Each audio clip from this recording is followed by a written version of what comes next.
Hi everyone, welcome back to the Cosplay Crunch special bonus episode, which we are calling the Cosplay Crunch Conclave. And I made that up because I Googled words to describe a gathering of people that start with C that have never met each other in real life. And so reunion was not suitable for that necessarily. And so I was going through the different lists and there were some really good ones, but I decided on Conclave because it said it was something along the lines of a mysterious, like, gathering of people that are talking about, like, almost plotting, but not necessarily plotting. It didn't have negative connotations. Anyway, I'm rambling.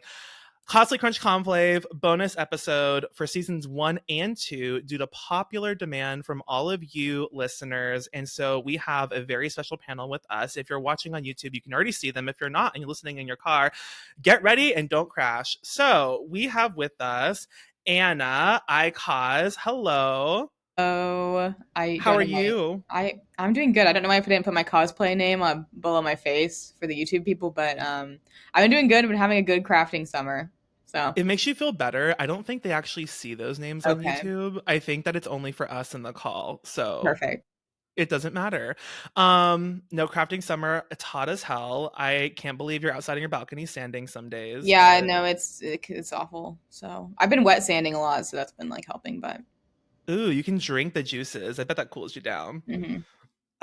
Speaking of juices, hi, the geeky seamstress, Mindy. Doing? How y'all doing? See, I've been enjoying my hot book girly summer and been laying on my couch just binge reading all of the romantasy bullshit that I can find. So that's been my summer. As is the life of a librarian, but a Mm, somewhat edgy librarian. I'll oh call you yes. that. Okay, I mean, you sure. have your skull t-shirt on. That should say No, enough. no, no, no, no, no. Please appreciate this is Professor Orion's book club from Zodiac Academy, and we simp for Lance Orion. Okay. I'll pretend like I know which horny book that's from, and I will give you your roses Don't for worry that. about it. It's fine. We have Jackarufu. Jack, hello, sir. Howdy. You're wearing a very beautiful, somewhat low cut zipper top. It's my cloud stripe shirt. I wear all the time. Does it go lower? It fully comes Ooh, off. it's okay. It's okay. Oh, it's already too hot in Texas. I don't need to get worse. No, I'm so happy to have you back. Even though, like I've said before we even started, I'm still going to remind you that you owe me something of pattern variety until you actually die or quit cosplay and go into exile. One of the two is going to happen. So, I know. but thanks for coming back. You're And welcome. last but not least, we have Falafel, aka Karena. Welcome. Hi, happy to be back. Dodging Are a you? hurricane. Oh, dodging a hurricane. It's coming up this way. We'll see. Well, at least we're recording, and then the hurricane can hit you, and then it's fine. It'll be As long after. as- So as long as we have this, then you all remember me only by this. If we don't make it through, we'll see. Well, I It's just hope the crazy. internet doesn't cut out, but if it does, it's okay. We'll just write you out. No, but I'm so happy all you guys are here. I truly mean that. When we were asked by the masses to do a reunion or not reunion, a conclave episode, I could think of no one better than you all. It doesn't mean I don't have love for everyone else, but like I said, I know that these wonderful cosplayers are going to give the whole truth and nothing but the truth for these questions. And some of the guests I had were really nice. And these are not them. So without further ado, Jack's rolling his eyes. Don't pretend, sir. I've seen your close friends. Um, it's too much. It's too messy. We don't. Okay, so I'm gonna explain. I'm gonna explain the rules of engagement. But I'm drinking, Zach. We're like 3 explain- minutes into this. I know. I'm like, oh, I need to turn the fan on stronger or something. I'm like sweating. Okay. I'm going to switch terms of engagement. Basically, what we're doing here is I have all of the questions that were submitted by the listeners, the viewers through seasons 1 and 2. mostly season 2, that have gone unanswered for way too long. And we are going to go through a lot of them. They are pre-vetted, pre-screened by me. I did pick some of the most interesting as well as some of the strangest to ask to you all today. And how we're going to do this is I have like a little random number generator in a Google Sheet. And I'm going to basically start off each question with one of you based off of that sheet. And then we're going to go from there. But first, I want to throw it back to your episode recording, and I want you to share one thing that you've experienced, done, won, accomplished, enjoyed since your episode aired on the Cosplay Crunch. And we're going to start with the oldest episode, which was the Geek Seamstress, which was season 1, episode 2, March 25th, 2024. So, Mindy, can you share something of note that you want to talk about with cosplay? So cosplay wise, I've been getting more into the Oklahoma cosplay scene. I am the cosplay director for Anime Oklahoma, and we had our first event last year, last November, with our current management team. It's been really exciting getting to know a new group of cosplayers, especially since Dallas cons have been fading off. Dying. Yeah, Just like dying. shitting Yeah, themselves dying. and dying. Exactly, So exactly. And quite frankly, it's closer for me to get to Oklahoma than it is to get to most of the cons that remain in Texas. So that's where it's at. But yeah, Oklahoma's been pretty cool. But also I did finish my master's degree in theater since my last episode. So yay, I'm done with another round of education. another round, and then are you going back? Yes. Oh God. Anyway, I don't want to talk next. about it. The next episode we had was season 1, episode 13 with Falafel. Same to you. I think the biggest cosplay related thing from when we last filmed to now is that I have a new office because I just moved. So that's the biggest thing. Congratulations. So like I have more It's beautiful. space to make degenerate shit. So It's really nice. I love it. you. And you're streaming still and everything too, so it Yeah. gives a good backdrop. All of Mhm. your, like I said, your Zelda, is that like the Hyrule Historia or what is that? That one, no, that's the artifact one, I think, because the Historia is green. I can't Oh, you're remember. so I gotta look correct. at the little thing at the bottom. I'm not a true fan. I'm not a true fan. No, you're good. Although do I see a Mario Tanuki with a gun? Is that what I see in the corner? I wish he had a gun. It took me a second to feel like I was like, does he have a gun? But no. Sorry, it's small. It's small. No, I love that. Okay, so then we have Jackarufu. Your episode was September 30th of 2024. So what have you been doing since? I think the most significant thing that's happened since I last saw you would have been I won my first Grand Champion trophy for Colossal Con this year, and I am representing Colossal Con Prime, which is the Ohio one, at their circuit championships next June. So I don't have to participate in the Colossal Con Room Hunger Games for the first time. That is so nice. Are you wearing the same cosplay? Do you wear the same one or a different one? Yes, so we are all supposed to wear the same costume again that we competed in, but we are given like a stipend for travel and to make adjustments to it if we'd like to. Live. Yeah. And you know, they just picked this one down here. Mhm. Mindy just helped pick the one from Texas. So Were you wearing Sailor Mercury at when you were judging? Yeah. I was like, I think that's Mindy, and it would make sense. yeah, I'm excited for you for that. And also congratulations. Your costume was so fucking good. And your sword, I still want to lick because it looks like a nice juicy popsicle. That's what the judges said too. They were like, this is a blue raspberry jelly rancher, and I want it in my mouth, but I probably shouldn't do that. And I was like, well, I mean, like you could try, like, Does it mean I win? Just sign a waiver. Does it mean that? It was funny. One of them like wanted to look at like the zipper fly I made in my pants, so they just like got down on their knees and like unzipped my fly right away. And I was like, "What's happening?" And then she went, "Wait, can I do this?" Like looking up at me, I'm like, "This is not correct." she, I had met her in passing once, so like I guess maybe we had that rapport. It was a funny time. It was a funny time. Honey, put cameras in that judging room. I was the last slot of a long day for them. It's fine. I laughed. I thought it was hilarious.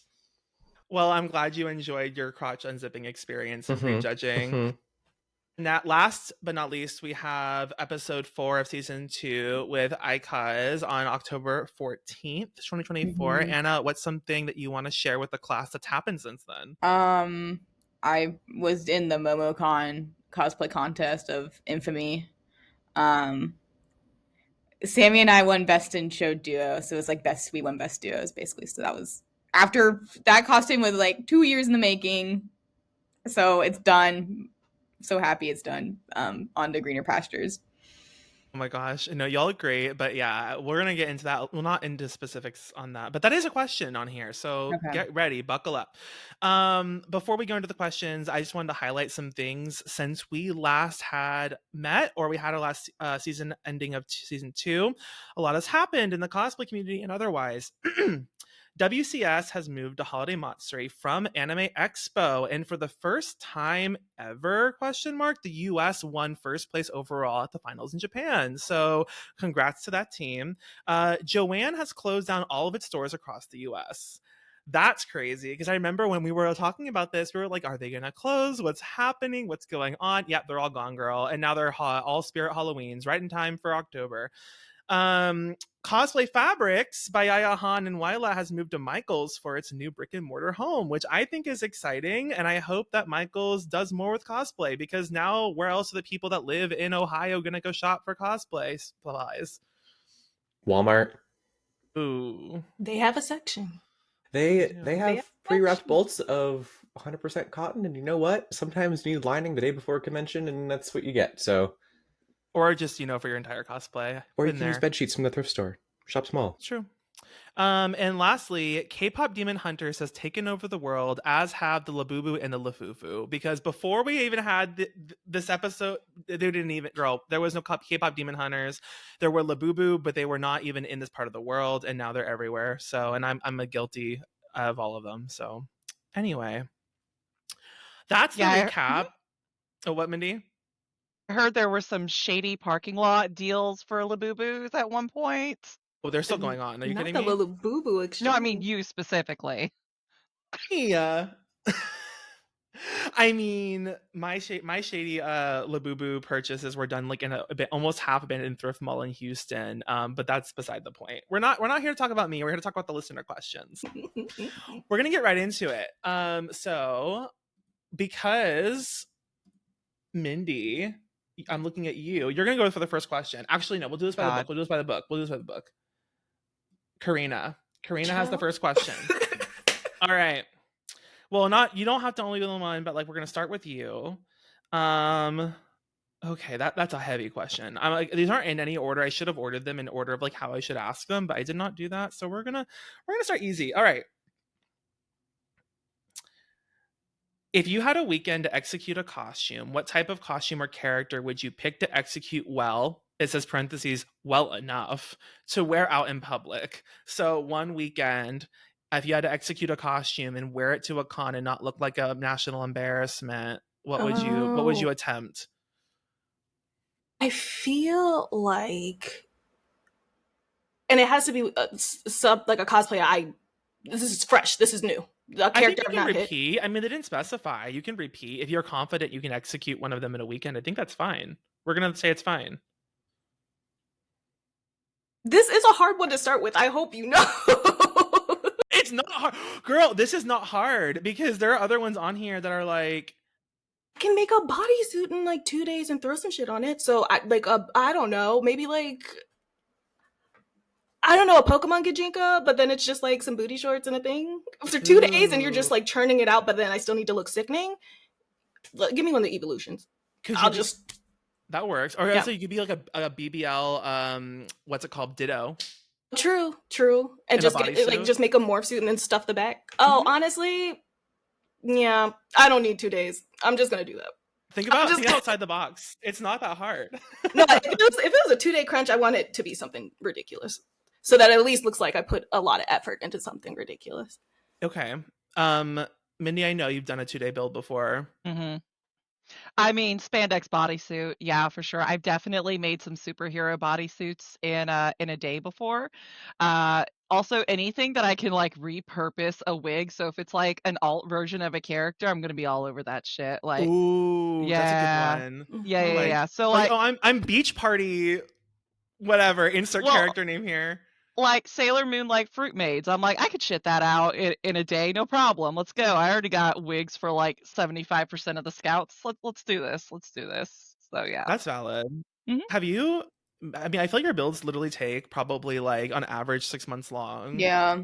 Have you ever made a costume that quickly, or do you think you could? I did some in high school. I did like JoJo characters. I did Yasuo from JoJo Part 8, and she's just got like a tank top and a skirt with flowers glued to it. So I like made a little pleated skirt and just hot glued flowers to it. It's a solid choice, I think. Yeah. Yeah, Jack. I would second like the alt version of a character. I've done like 4 versions of Cloud at this point, so the wig is probably the most like time consuming aspect of that, if not prop work. So something without props probably. But like I love to sew, so anything sewing heavy because it's all active work unless you're Mhm. like painting That's a stuff. good point. Yeah, like I feel like you have to stick with like sewing because when you start going into like spray painting or like anything that requires dry time, it turns into a disaster. And I guess they all they said was execute a costume, not necessarily make a costume. So I would Amazon special Oh, mine. yeah. I would Yeah, 100% Amazon or like yeah, probably that. I'd be like, all right. I mean, I did that for DreamHack. Well, not entirely. Baguette. Yeah, I made an arm, but like everything else was like Amazon beret, Amazon wig, Amazon glasses, Amazon shirt. It was that's I think that's a solid way. Um because we were just mentioning this, who are we on? Mindy. How do you feel about cameras in the judging room? I really don't think. Okay, so I think if they're used as a judging tool, hey, I want to get a photo of your costume so that we can go back to it and look at it later when we're deliberating. As long as you are open and chatting with the contestants and getting their consent, cool, no big. But like filming for content, nah, that's supposed to be a safe space for your contestants. They're already coming in super nervous, and I don't want to be worried about like, is someone shoving a camera in my face while I'm already like rattling on my nerves. So I'm not a fan of using them for content in a judging room. Jack, what do you think? You had something to say? No, I'm just we listen, and Yeah. I, as someone that attempts to make like convention vlogs, I can see the appeal, especially like with trying to pad out content and to feature other people's work. I see that it's definitely like a positively intended thing for sure. I just think there needs to be some sort of like release form to sign, or some very blatant like disclosure when you're signing up for this. Like I know with Colossal Con, for example, when you sign up for their masquerade, you go through like a whole Google form, and it has you click off a couple of things. It's like, I read the rules. Here's the secret word I had to put in, and they should be like, are you okay being filmed? And it should be like a click off something. There should be some sort of approval or disclosure. But yeah, most people really would be nervous going into the judging room, especially if it's a build that's out of their comfort zone, which a lot of competition builds tend to be, because you're pushing yourself to do your best. And Mm-hmm. yeah, I think it should be done cautiously and not just free for all. It's just all about consent and disclosure. Yeah, I get what you're saying, and I think it has to be asked in a certain way because if you are asking people before they are like getting graded, like can you do consent to being filmed, and the people grading you are asking the questions, I feel like there's some implicit like, oh, I kind of have to potentially.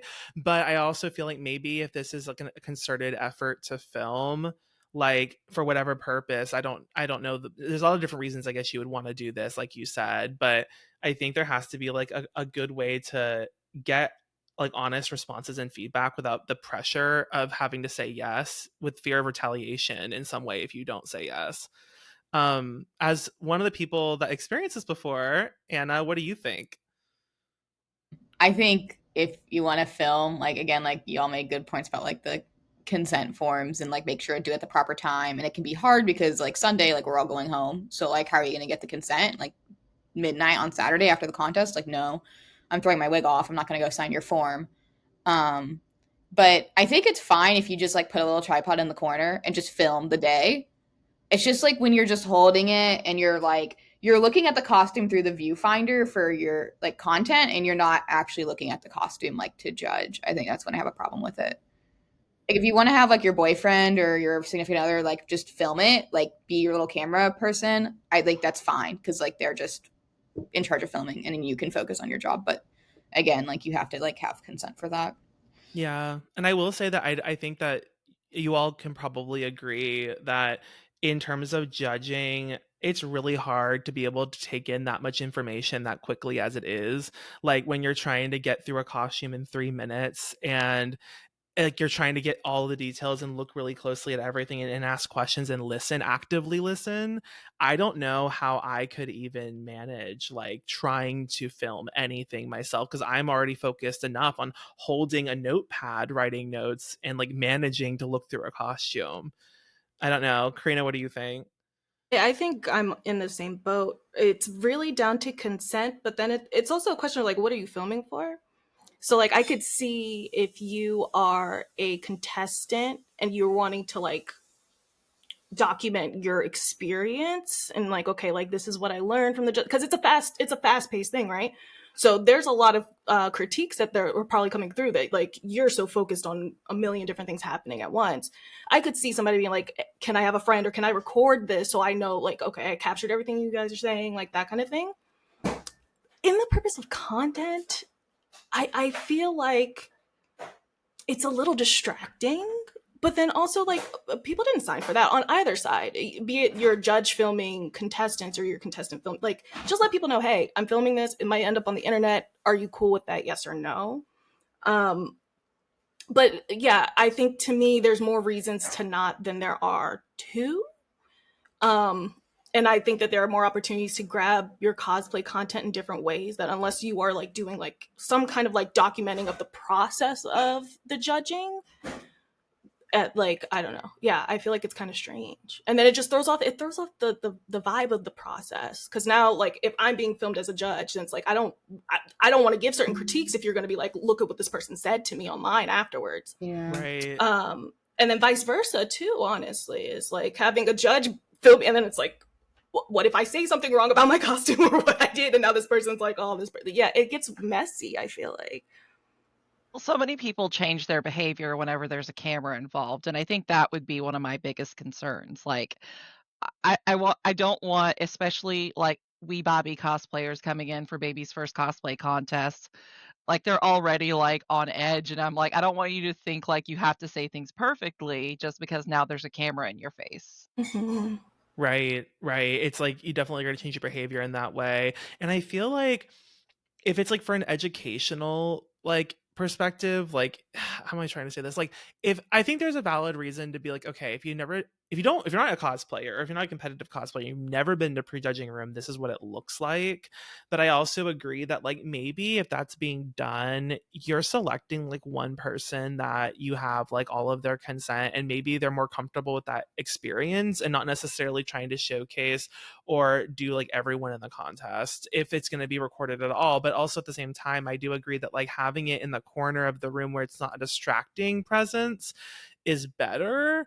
But even then people are still going to be hesitant to say things. And also like your point, Karina, is interesting because if I can tell you with probably certainty that if a contestant walked in off the street and was like, can I record this prejudging session with you all in it? The judges probably would not be comfortable with that because they're not sure how it's being used or what's being said. Right. So it's kind of sticky. It's kind of like, I don't know. It's kind of like going into like a performance review and like recording it, in my opinion. Like, I don't know. It's a little odd, but anyway, I think it's definitely something that's going to become more and more prevalent as we're living more and more online and conventions get more mainstream and there's more people involved that want to make content for whatever motivation. But it's a very topical question, I think, from whoever asked this.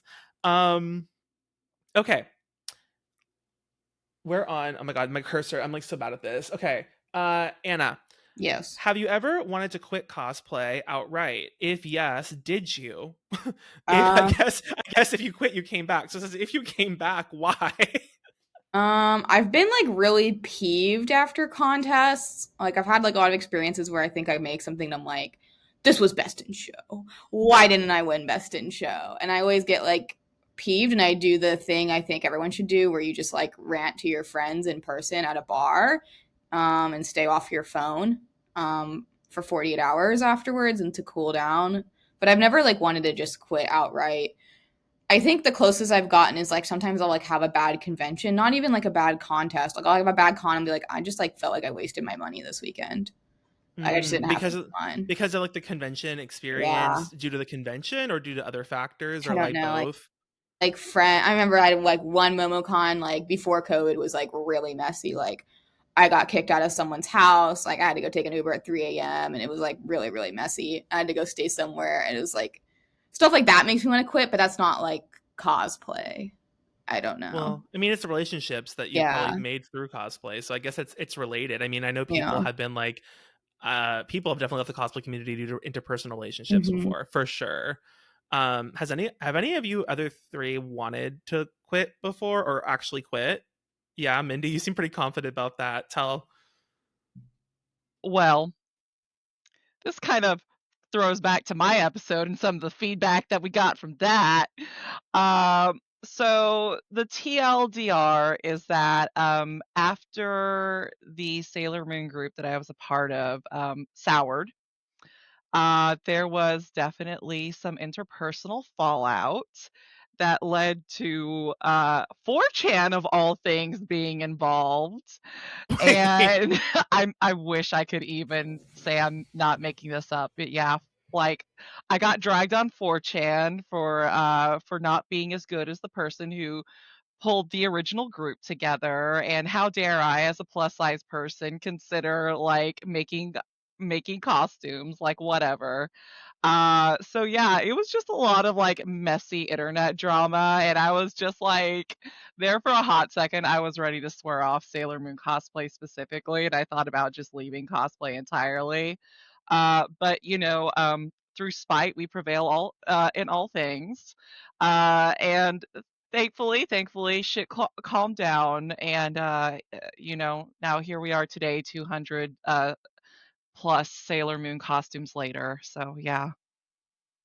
Do you think that like that changed how you surround yourself in the cosplay community and who you interact and engage Oh, a with? And I guess 1000%, 1000%. In my 30s, I do not have the patience for middle school bullshittery.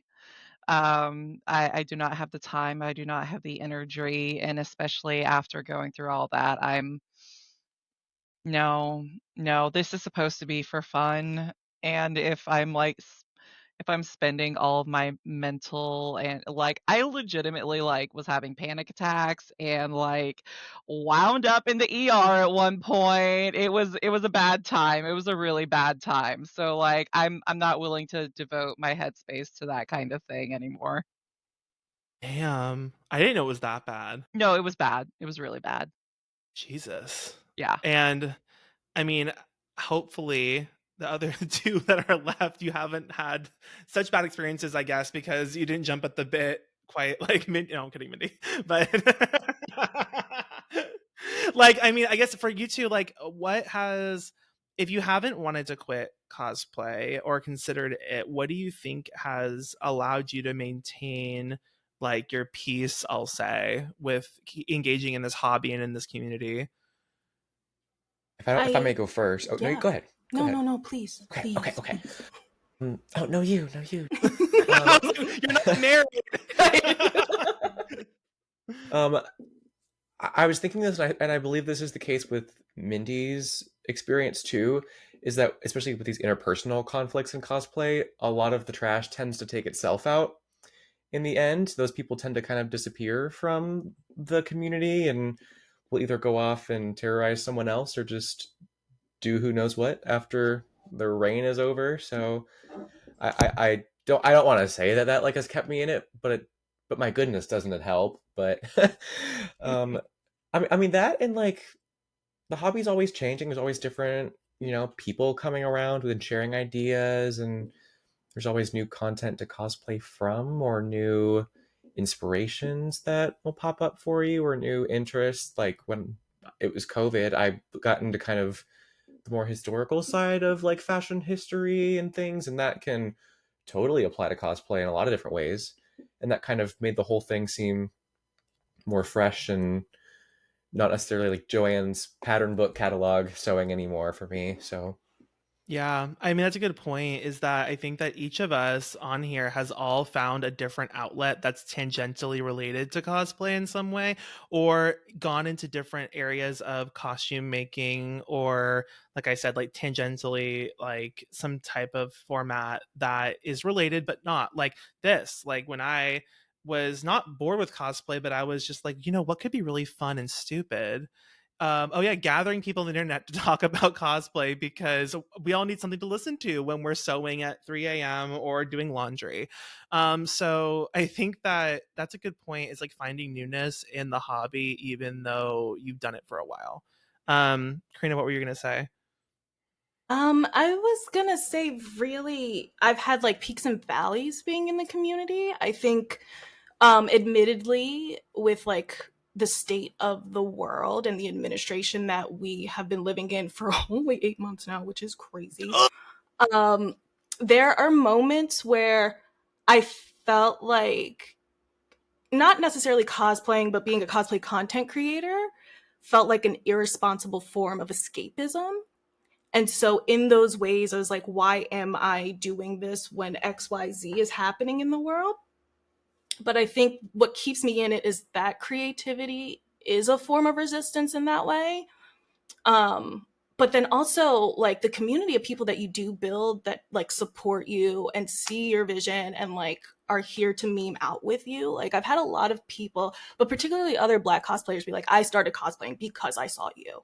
And so like that alone, it's like, well, yeah, of course, I'll put on the stupid Eggman costume again. Like, I'll keep doing this because I feel like there's a lot more weight than people can put behind cosplay and like the impact it could have for other people.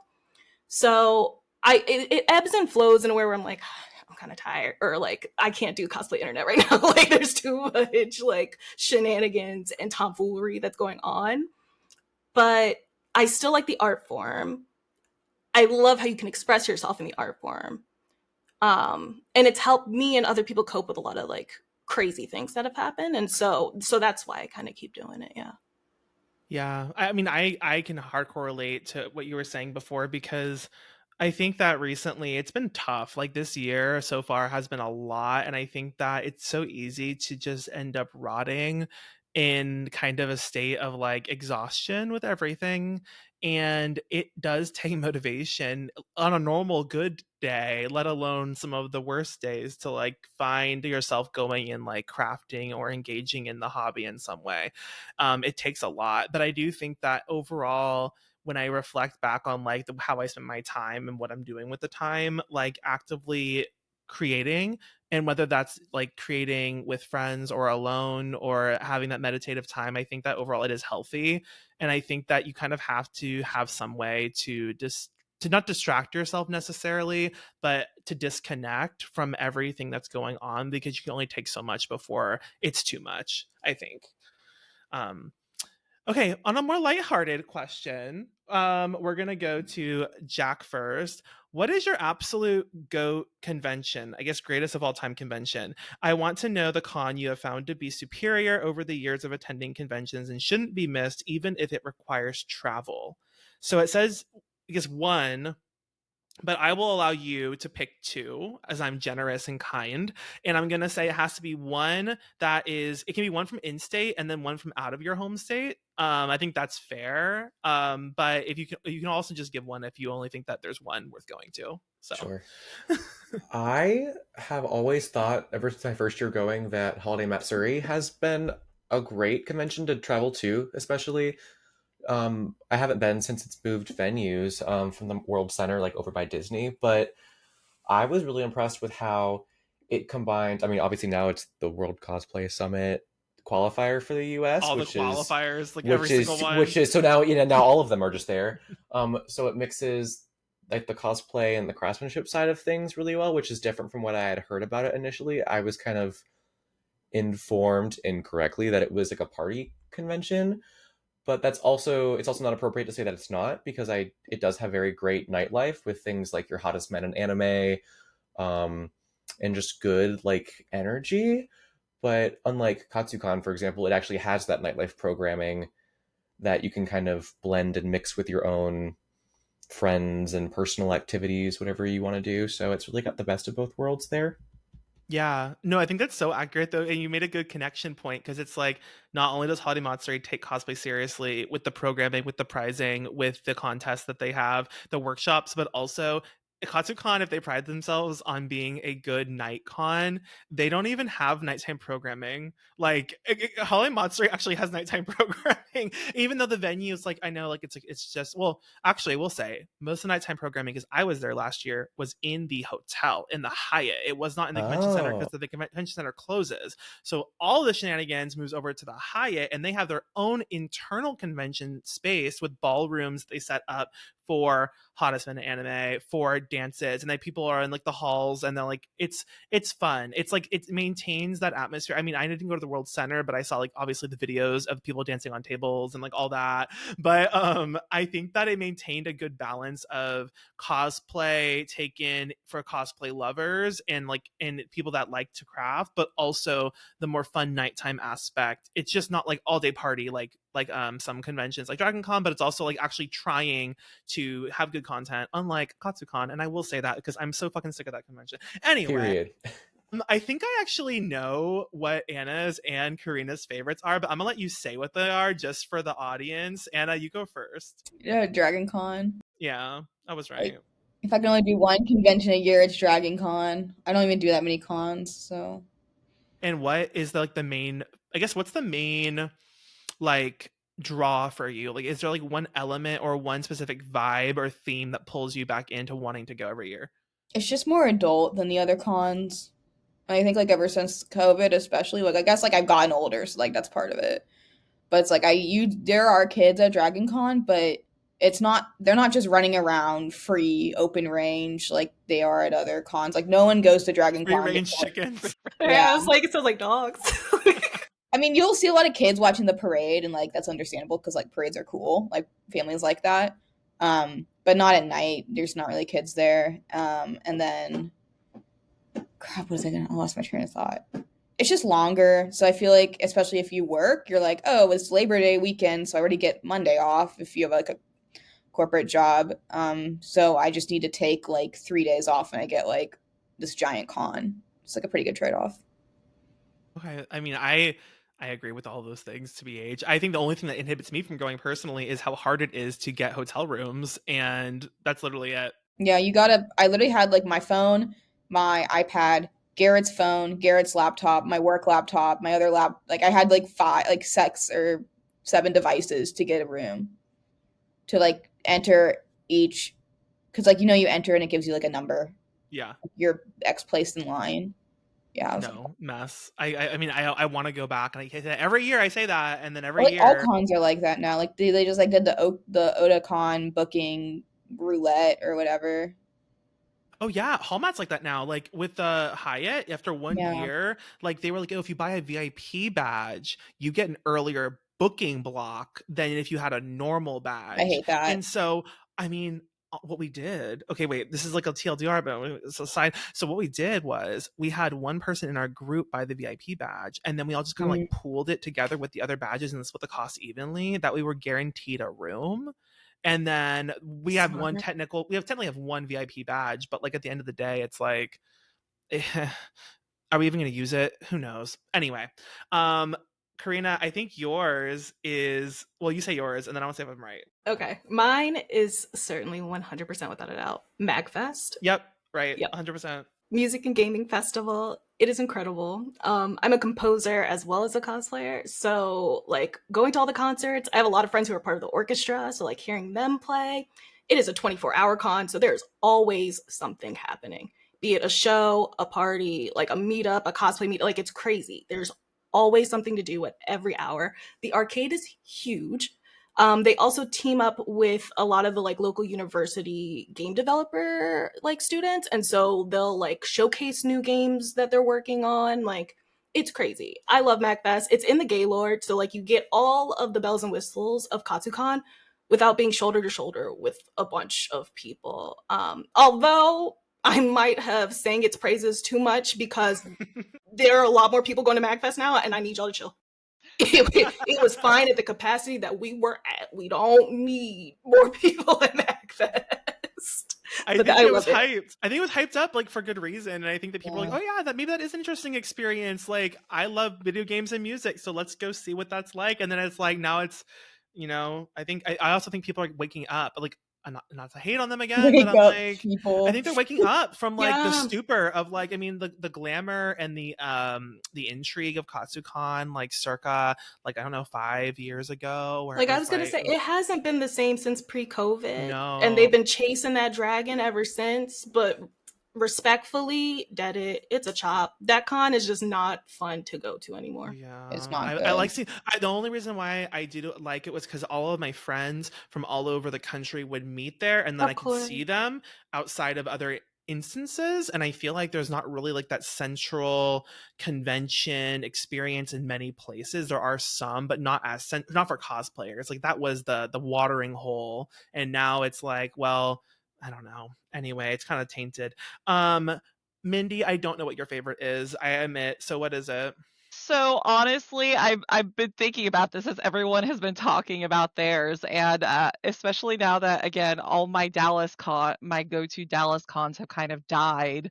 I feel like my top 2 Texas conventions are San Japan, which I love, love, love. It is a delightful convention to attend. It's right there on the Riverwalk, so there's always good food options, and they've got tons of entertainment. Plus, it's like one of the big popular ones for Texas cosplayers. There's like lots of great photo spots. The cosplay contest is really well run. It's really great. I've judged it and been a contestant and enjoyed it from both ends. So absolutely loved it from that perspective. The problem for me is I work in education, and going to events over Labor Day weekend is kind of a nightmare. And then my other favorite Texas con is Anime Frontier, which is in Fort Worth. This will only be their 5th year, but they've definitely, one of the things I love about them is they actually listen to feedback, and they continuously grow and improve on that feedback. So every year it's just a little bit better, and I really love that. And they've also got, again, a lot of really good photo locations for cosplayers, which Acon definitely fell off of in their later years, sadly. Out of state, I think the one that I have enjoyed the most was Anime Detour. I got to guest there a few years ago, and it was giving like A-Fest mid-2010s energy, and it was just like a really good time. Lots of really well organized room parties. The contest was really well run, and again, I was there as a judge, and like their staff were just phenomenal. Absolutely enjoyed them, absolutely loved it. So I would love to go there again, just as an attendee and get to enjoy it that way. But yeah, I've got a couple other bucket list cons that I want to hit up. I would love to check out Mad Fest. I'd love to go to Dragon Con again, but Labor Day weekend is always a nightmare. I've been to MomoCon, but I felt like it was a little bit too big for my tastes, especially having to walk like a mile plus from the hotel to the convention center. That was a lot. That That sounds was a so lot. rough. I have seen the videos, and Yeah. like it just looks like it's ginormous. But It was so big. I want to go. We need to go and enter the cosplay contest, just like Sammy and Anna did, Mindy. Let's and go. Then we can Let's have go, our bitch. fantasy. We can vlog Yes. it like we're the Kardashians. I'll enter with you. It's Let's like go. separated by armor and sewing, so like, Hell yeah. Let's do go. it. Let's go. yeah. Okay. I haven't started with Jack, so we're gonna go to you. Long question. I've been competing in cosplay contests for a few years, and I've realized that not all contests are made equal. T. Aside from prizing, I have seen that some contests are well organized, efficient, and take care of cosplayers. Others leave the contestants stranded in back rooms without chairs, water, or help for hours at a time. It's all true. Like, We literally experience. sometimes I feel like we are more. Wait, sorry. Sometimes I feel like we are more like unpaid actors instead of talent who is contributing to programming. What's your take on cosplay contests? Do they owe some standard level of care for the cosplayers, or are the contestants participating at their own will and get what they get? I think that any event that is either contracting you or expecting you to be anywhere for a length of time should at least fulfill basic accessibility requirements. When I competed at MomoCon a few years ago, we were left backstage for probably like 3 hours in the dark with no chairs or water. Um, Maybe there were chairs and I just never found out, but I remember people just started to like take parts of their costumes off so they could sit on the floor. And if they needed water, if they had a partner, they would be able to go and grab one, or if they could text someone on their phone, they would do that. But that was, I wouldn't call it a nightmare experience compared to what I've heard about other competitions elsewhere, but I think people should at least be offered, I mean, I would say a green room, if not so, at least some chairs, or just not the floor. Not the floor. A tank of water, something. Yeah, I think that like honestly it doesn't cost a lot and it doesn't take a lot of coordination to get some cases of water from like Costco and some like fruit snacks and granola bars. Like it really isn't going to eat into your budget, and like it's not that difficult to have a little wagon. And also to like, I get like logistically it can be challenging sometimes with like figuring out where to put people while the show is running, and sometimes certain conventions can only have certain space, they can't have like a ton of extra room. But I also think that like, yeah, like I don't think I've been to many conventions where like, I mean, in the instance where we've had a hell situation where we're all backstage and there's nowhere to sit, rarely has there ever been someone that's gone down the line and been like, hi, does anyone need a chair? Like just a spare chair. I don't think that's happened very frequently. I think that most of the time they're just kind of like, oh, well, if you collapse, bitch, good luck, like DQ next. So, what do you else, what do you guys think? Like, do conventions, like, I guess beyond the question, say asking about, is there, do they owe some level standard level of care, like what are some of your experiences from like good contests or things that cons have done really well versus things that you've experienced that were like definitely subpar? So, oh, go ahead. Go ahead. Please, I insist. So I'm fairly new to cosplay coordination. I've been doing it for about 3 years now, and I really do think that being a competitive cosplayer for 10 plus years at this point really helps me think about whenever I'm organizing contests, what are the things that I want to see as a cosplayer?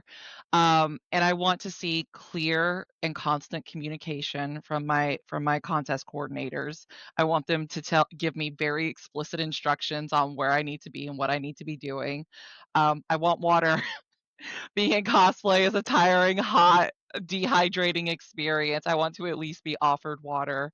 Unless you can't Um, pee, unless you can't get out of the costume, I and then want you're to like, be I will. offered I want to be offered water. I don't have to accept the water, but I want to be offered water. I want a place to sit. I want someone ramps. Okay, and I will say this as someone who has to deal with the administrative end of it. If you need a ramp for whatever reason, put that in your contest application. That way, whenever we go to our heads and they're like, "Oh, well, you don't need a ramp for this," and it's like it's not just for people who might be in a wheelchair or might need a cane or to for a mobility aid.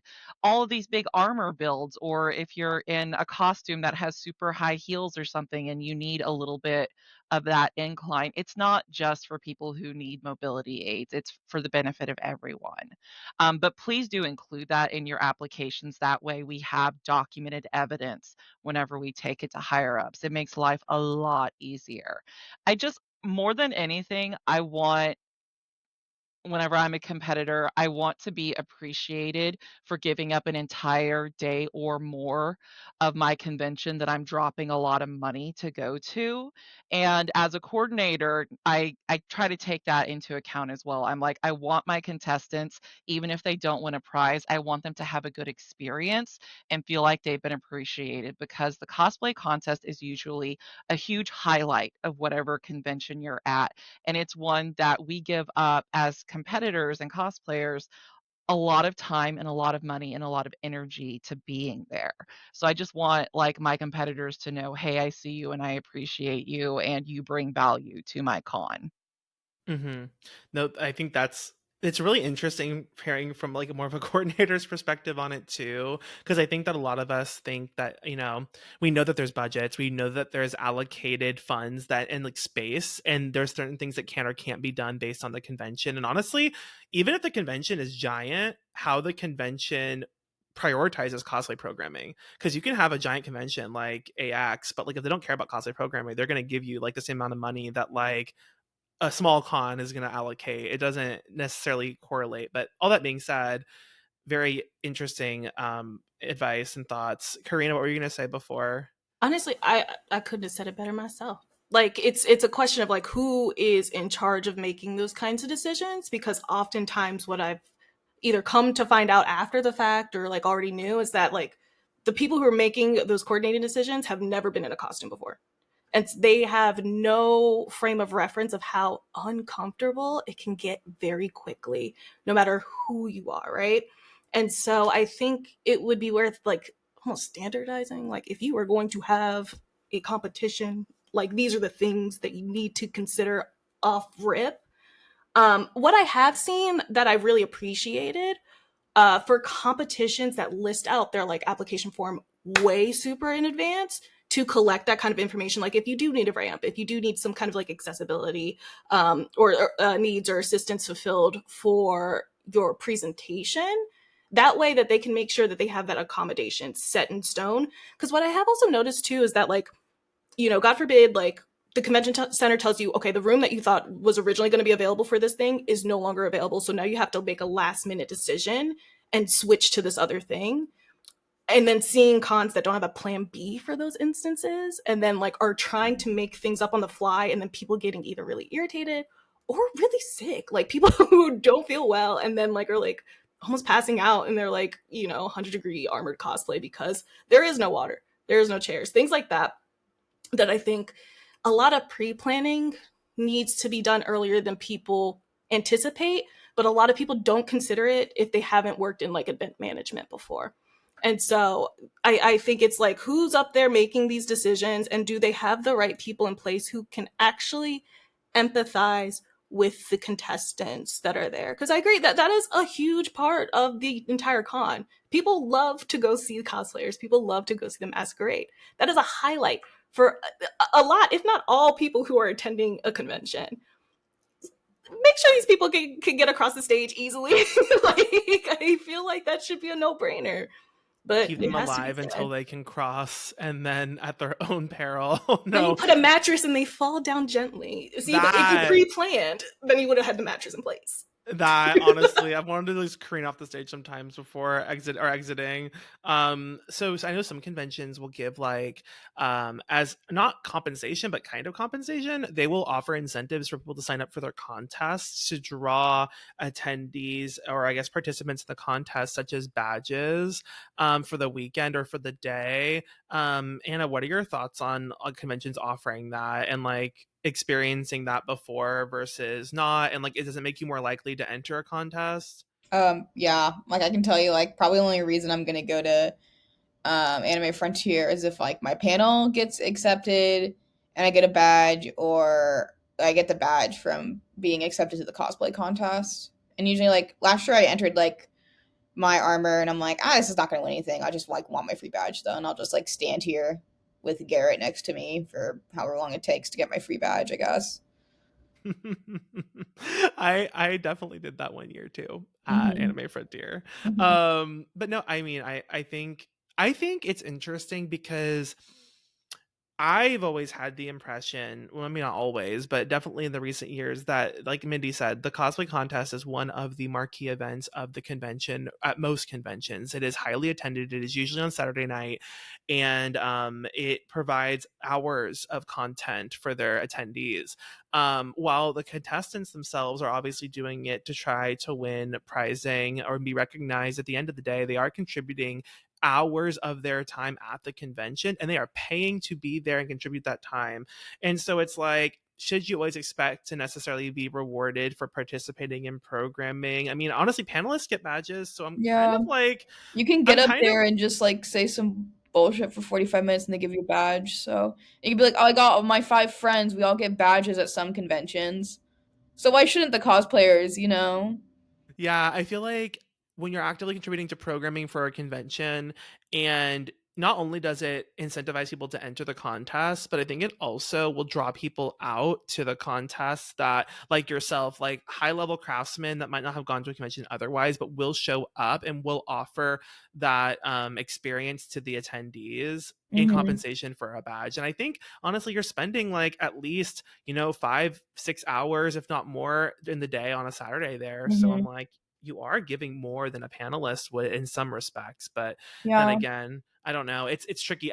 I think more so if it's a juried application, if it's a juried cosplay contest and they are selecting people, I Yeah. think then it's more, has more grounds for the badges, Like for a because bigger then contest. Because like smaller yeah, ones, you should just pay to go, you know? yeah, yeah, yeah, yeah. Okay. Let's see. Um, three is Mindy. Um, how do you feel about paid photo shoots? I remember a time when most cosplayers and photographers did not pay or charge for cosplay photos.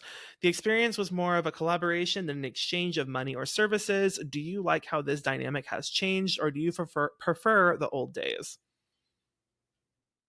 So I've been cosplaying since 2012. So Uh, that was I don't know, whenever I started cosplaying, it was already fairly normal for photographers to start charging for photo shoots. I mean, I'm very much in favor of photographers charging for photo shoots. Like it's not just snapping photos in the hallway and calling it a day and just giving you the raws. Like a lot of photographers that I work with still spend several hours after the fact editing your photos and like I mean pay yourself what you're worth for sure. Now have I worked with some photographers who charged a lot for what I got back? Yeah, absolutely, but I don't work with them anymore. So, definitely do your research on the photographers. Like if it's just a haul shot, that might be one thing. But if you're gonna like do a full photo shoot and get like 8 to 10 photos back and have them all be fully edited, then yeah, I'm totally in favor of photographers paying themselves. Yeah. Hmm. Um, I think that one thing for me has been quality assurance. I mean, at some level, and maybe not quality assurance so much as actually getting photos back. I don't know, like, about you guys, but I've definitely done like friend photo shoots, or like I know a photographer that's like, oh, like let's take some photos, and it's like really casual, not pre-booked, and like you do some photos and you're like, oh, I'm so excited, I got photos of this cosplay that I wouldn't have otherwise had because I didn't book a shoot, and then they don't ever give them to you because Hmm. there's no like real, I mean, reason why they have to. They did it for fun and they did it. Yeah. Yeah, it changes the expectation and the dynamic of it. Like now you're having like a business interaction. So you can actually I've definitely same thing. I've like had friends do photos before and I was like, "Oh yeah, I wouldn't have gotten these photos," and then never saw those photos again. Which like it's fine. There's no expectation of it. But if it's a transaction, then it's like then you can be like, "Hey, it's been 6 months. What's up?" Were any of you cosplaying in a time where like paid photography or paid photo shoots wasn't necessarily the norm? No. No. I didn't even know about photo shoots until like 2018 or 19. Yeah. I I had feel my like mom take my photo. I feel like that was a I very early had my mom take my photo. Period. Period. Just one photo. Period. I had her take one photo, T-posing before I went out the door, and then Yeah, I booked it. exactly that. Exactly that. Yeah. It's the squint. It's so like, okay. I feel like, and you yell, you're like, no, do it again. Crouch down. The pre-prom photos in front of like your mantle at home. Yeah, Sounds like it's arm like up, that yeah. vibe. Yes. Do y'all ever, I guess Jack or Karena, did y'all ever book how do you book photo shoots? Like, do you use the same people every time you want to get photos done, or do you ever like go on Instagram and try to find people that your friends have used, or like how do you go about like selecting photographers? When I was selecting photographers, it was a mix of both, where it's people that I would see friends shoot with and be like, oh, like connect with that person, people that I would meet at conventions and then like do like a mini like photo, and then they would give me their card and then I would like meet up with them. Honestly, the life hack, my fiance is a photographer. That's I don't gotta pay for a photo shoot no more. It's not fair. that is the ultimate. That's like honestly being married or having a partner that's a wig maker. Like, but then can I you make his wigs. imagine? Oh, well. Sorry, that was me miming. He doesn't wear wigs, but the vision alone was funny. No, yeah. So being able to shoot with him, I feel like we can do more creative stuff now too, because there's no limit. So it's like, okay, we're gonna set up and make a fucking grotto in the basement. Cool, we're gonna make a grotto in the basement to get this shot. So like keeping close ties, like personal connections with photographers too, like I think it goes pretty far in the long run. But it's still good. Like I didn't even know that it was a question to not pay your photographers, to be honest with you. I feel like if somebody's working, they should be paid. I think that was a very early aughts expectation. I don't know. I've experienced that before, and I'll give my like experience 2 cents or whatever. But like Jack, have you ever experienced like just like friends that are like, oh, let me get some photos of you, and then it's kind of like a weird situation. I'm like, oh, how do you know when to follow up with them? Like, is it even appropriate to follow up with them? Like, has that ever happened to you before? Like, as far as friends go, like, if it's a friend that if it's someone that I would truly consider a friend, I would probably feel comfortable following up whenever, because I assume we would talk regularly enough as it is. Mm-hmm. I never really was around when, like, unpaid photos were a thing. Obviously, there's people that I've met that are friends or just prefer not to take payment because they want to do it as a hobby and they don't want to get into the muddiness of, like, oh, this is like a source of income now, yada, yada. I definitely remember when photo shoots were less expensive than they are now, for sure. And I think that's true. There's definitely been, I mean, first of all, everything's more expensive nowadays, period. Doesn't matter what it is. But people should always charge what they think that they're worth. I will never tell someone that I think they charge too much for their services. It is their business. It is their skills. I am not a photographer. I am not good at taking photos. You can put me next to my close friends who take wonderful photos, and it's laughable. But yeah, pay your photographers what they ask, and don't try and haggle with them. However, if you're a photographer and you're reaching out to your cosplayers, if you know them or not, don't expect them to pay you your full rate if it's your idea to shoot with them. That's tea. If someone's coming and asking you, oh hey, I want to shoot your the Link cosplay and I want to do it there, and you're like, oh okay, that sounds great, and they're like, okay, yeah, here's my booking form, and now you can pay me my full rate. It's like, what is happening here? Like, that's a little crazy. I agree. In that case, sorry, it's Mindy, definitely more of a collaboration. It's like there should be some shifting and understanding happening there. Yeah, I think that for me, I definitely, when I started in the cosplay community, I definitely in Houston, there were a lot of photographers that did not take payment and they didn't want payment. And actually, I don't know, I guess this must have been like maybe a localized thing, but like in the Houston community, a lot of photographers shot for free, and it was more of like just a community kind of engagement thing. But it was kind of weird because it was a community thing, but then it kind of got like a little clicky, and there'd be like a private Facebook group that would only invite certain cosplayers to the Facebook group to do photos. And then there was always the element of like, oh, well, I want to take pictures of the cute girls and not Zach because he's a sweaty boy. And then my girlfriends would have to be like, I'm not letting you get a picture of me until you take pictures of him. And then it was like a whole weird triangle situation where I was just like, oh my God, I'm like the little like mutt dog in the corner, like looking like a mess. No. But no, that definitely happened where it was like for a while. Then I was like, this is kind of uncomfortable because you're kind of like in this weird, awkward situation where it's like, I know you don't want to take photos of me, but like I want photos. And you also have never asked to be paid. And also paying people wasn't a thing, at least in that community. So I was like, what am I supposed to do? Do I just not get photos of my cosplay? I guess that's fine, until all the girls rallied around me and were like, take photos of this homosexual. And then it happened. But then eventually people started asking for money and they started booking and things like that. And also eventually I started to just like find photographers that weren't like only interested in taking pictures of pretty girls. So, okay. A funny question that I think is kind of cute. Karena, when you show up to the hotel room at a con, what is your nesting ritual? What are the immediate things you do when you get into that room? Does what you do change depending on if you're first to arrive to the room before your other roommates? Like hide cameras? I'm like right. I was like, what? No matter what hotel I go to, the first thing that I do, but especially at conventions, I check that bed for bed bugs. That's just paranoia, and like bed bugs are not fun. So the first thing I'm doing before, and even if people beat me to that room, I'm like, no bags on the bed, ripping off the sheets, and I'm like, I'm looking. How do you check? What do you look for? Like, how do you? You have to them? check in like the seams of the mattress itself, and then by the headboard, take your flashlight out.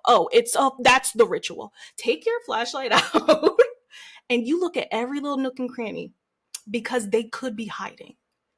And then once the room is secured, then I like pick my little corner that I know is going to be my messy corner for the weekend. And then like open my suitcases and then leave them out and open. Take out any fragile things that need to be put into the closet or hung up in whatever way. And then, I don't know, probably get some like a burger or something. That's like boom, boom, boom, boom. It's so funny you mentioned like the little messy corner because I think I know I always go and have my little corner where I put my things and I'm like, this is my corner. Don't come near my little area. But you don't want to lose pieces too, because like at the end of the con, like I'm throwing everything back into that suitcase and rolling out. So whatever is around in the immediate area is getting put into that suitcase. So it's like I could take somebody's wig by accident. You know what I mean? It's like I don't want to like grab something as somebody else's. So I'm like, if this is my little designated corner, then all of the things will still come home to me without robbing someone else. That's so funny. Anna, do you have a ritual of your own when you go to a convention hotel? Usually I just hang up stuff that needs to be hung up. And I check all my props to make sure they're not fucking destroyed. That's like my number one like greatest fear is I show up and all my stuff's like in shambles. Because I mainly fly to conventions. So I'm like, if anyone needs help like packing their stuff for TSA, I've done it like at least 20 times. I can tell you like how to do it. I've only had like 2 breaks, so I think that's pretty good. Do you use the drawers, like the dresser or like the drawers of the hotel I use room? like the trunk. It's like a $20 or it might be $30 now. No. Like the the packing cubes? When you get into the room. Oh, do sometimes you like, pick out your clothes and put them into like the I put like my props in there because I don't want people stepping on them. That's actually not a bad idea. I was like, that's new. I've never heard that. Yeah, like you guys have stuff as like pistol or like little guns, like 3D printed stuff, and they can just put it in there. So that's tea. So no bag checking for you then? No. I just don't put my like bag on the bed. Start it up. We can start it. I'll start it. You can never be too safe. Jack, do you have a routine? I feel like you do. Yes. Yes, I do. It kind of sounds like Karena's for the most part. I do use the drawers because that is free real estate and it's keeping stuff off the floor or off my bed. Even though if I have the bed to myself, I'm usually sleeping with a lot of my stuff. Wasn't this the episode that we talked about the hotel room like etiquette? Yes. Okay. Yes. Okay. We have thoughts. Okay. Continue. Yeah. So I will use those drawers because everyone else is like, I don't use the drawers. Like, why would I do that? And I'm like, because they're there. They're there to use. I have so much stuff. It's going to go in those drawers because it's either going to be on the floor and I'm going to step on it or slip on it or fall over it to get to the bathroom at 3 a.m. So I'm using those drawers. I'm hanging up stuff that I put in garment bags. I am a garment bag girly. I will if I'm driving, I'm just gonna leave my garment bags out in my trunk, and then I'm gonna carry them in on my hanger, and then I'm gonna put them right where they go, so I don't have to iron them as much as I might need to if they were in a suitcase. Depending on like the furniture situation, I'll use like a suitcase as like a bedside table if I'm like against like the wall or something. So it's kind of out of the way, but serving a purpose at the same time. Something to put my phone on at night. My like shower caddy stuff is a little like fold out kind of hook hanger thing, so that will go up on whatever protrusion is on the wall in the bathroom. And what if people hang their towels on top of it?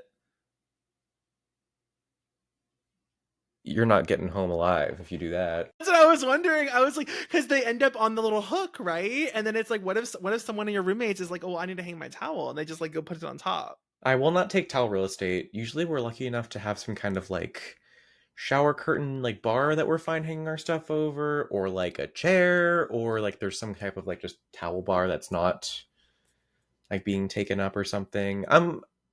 If you tell me, can I use this for something, I will never say no to you. I will always favor the popular vote because I'm nice like that. Okay, Are you a question. bag? Oh, sorry, go ahead. How do you handle like the makeup in the hotel room, like on the tiny little counter? Okay, I have a whole thing, but wait, okay, no, actually, I'm gonna let Mindy answer the question because I have my own thoughts, but I want her to give her opinion. So I also tend to gremlin in my own corner. So I'll like get into the room immediately, find my spot, open up my spot, hang up all my shit that needs to be hung up. And I do sparingly use the drawers and everything because ADHD brain, if I'm not careful with it, I'll leave it. I definitely left some Eternal Sailor Moon pieces at Katsu a few years ago, and that was a tragedy. I also enjoy the fact that I'm very tall, so I can use the tall cabinet space to my advantage. Yeah, so like this past weekend at Colossal Con, Texas, we had like really tall cabinet space in our room. So I'm putting my bows and my wigs up there at the very top, and everyone's just like, "How'd you get those up there?" I'm like, "I'm sorry, I'm 5'10" and you're just short. Sucks to be you. Um, but on the makeup topic, I keep all my stuff in a makeup caddy and I bring a transportable mirror with me. I prefer to be sitting and in a window doing my mirror so I can have the natural light. So I just like pull my makeup out, do it there, and then pack it all back up and put it back in my bag so I'm not losing my shit every time. I think that that's literally what I've seen happen. So, oh my god, and I love how you're literally in the dark now. Like you're I literally know, just it's the sun's glasses. been setting.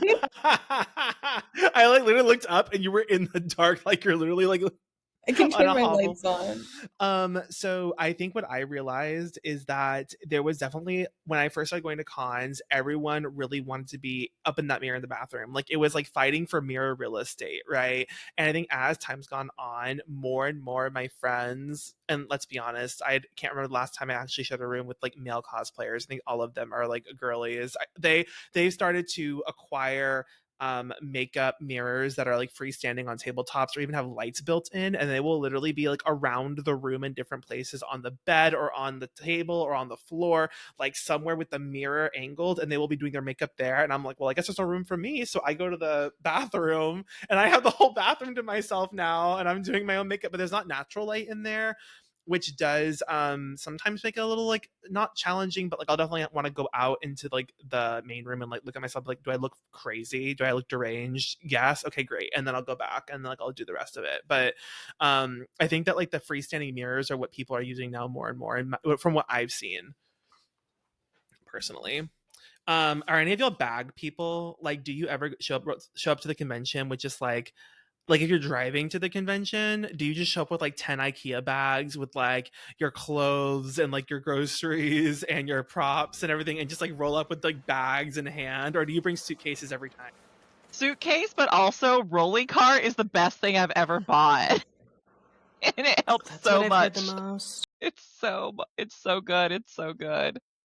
So we have like a half bag lady as Mindy. We have a full bag lady as Jack. Anna, are you a bag lady? Most of the time I'm not driving to a con. Like Anime Frontier. Like if you were driving to Anime Frontier, well, are you even staying there? I guess is the question. Are you driving No, home? I'm just don't want to pay for it. So That's actually fair. Wait, I'm like trying to think. Like, when was the last time you drove to a convention in Texas and like stayed there?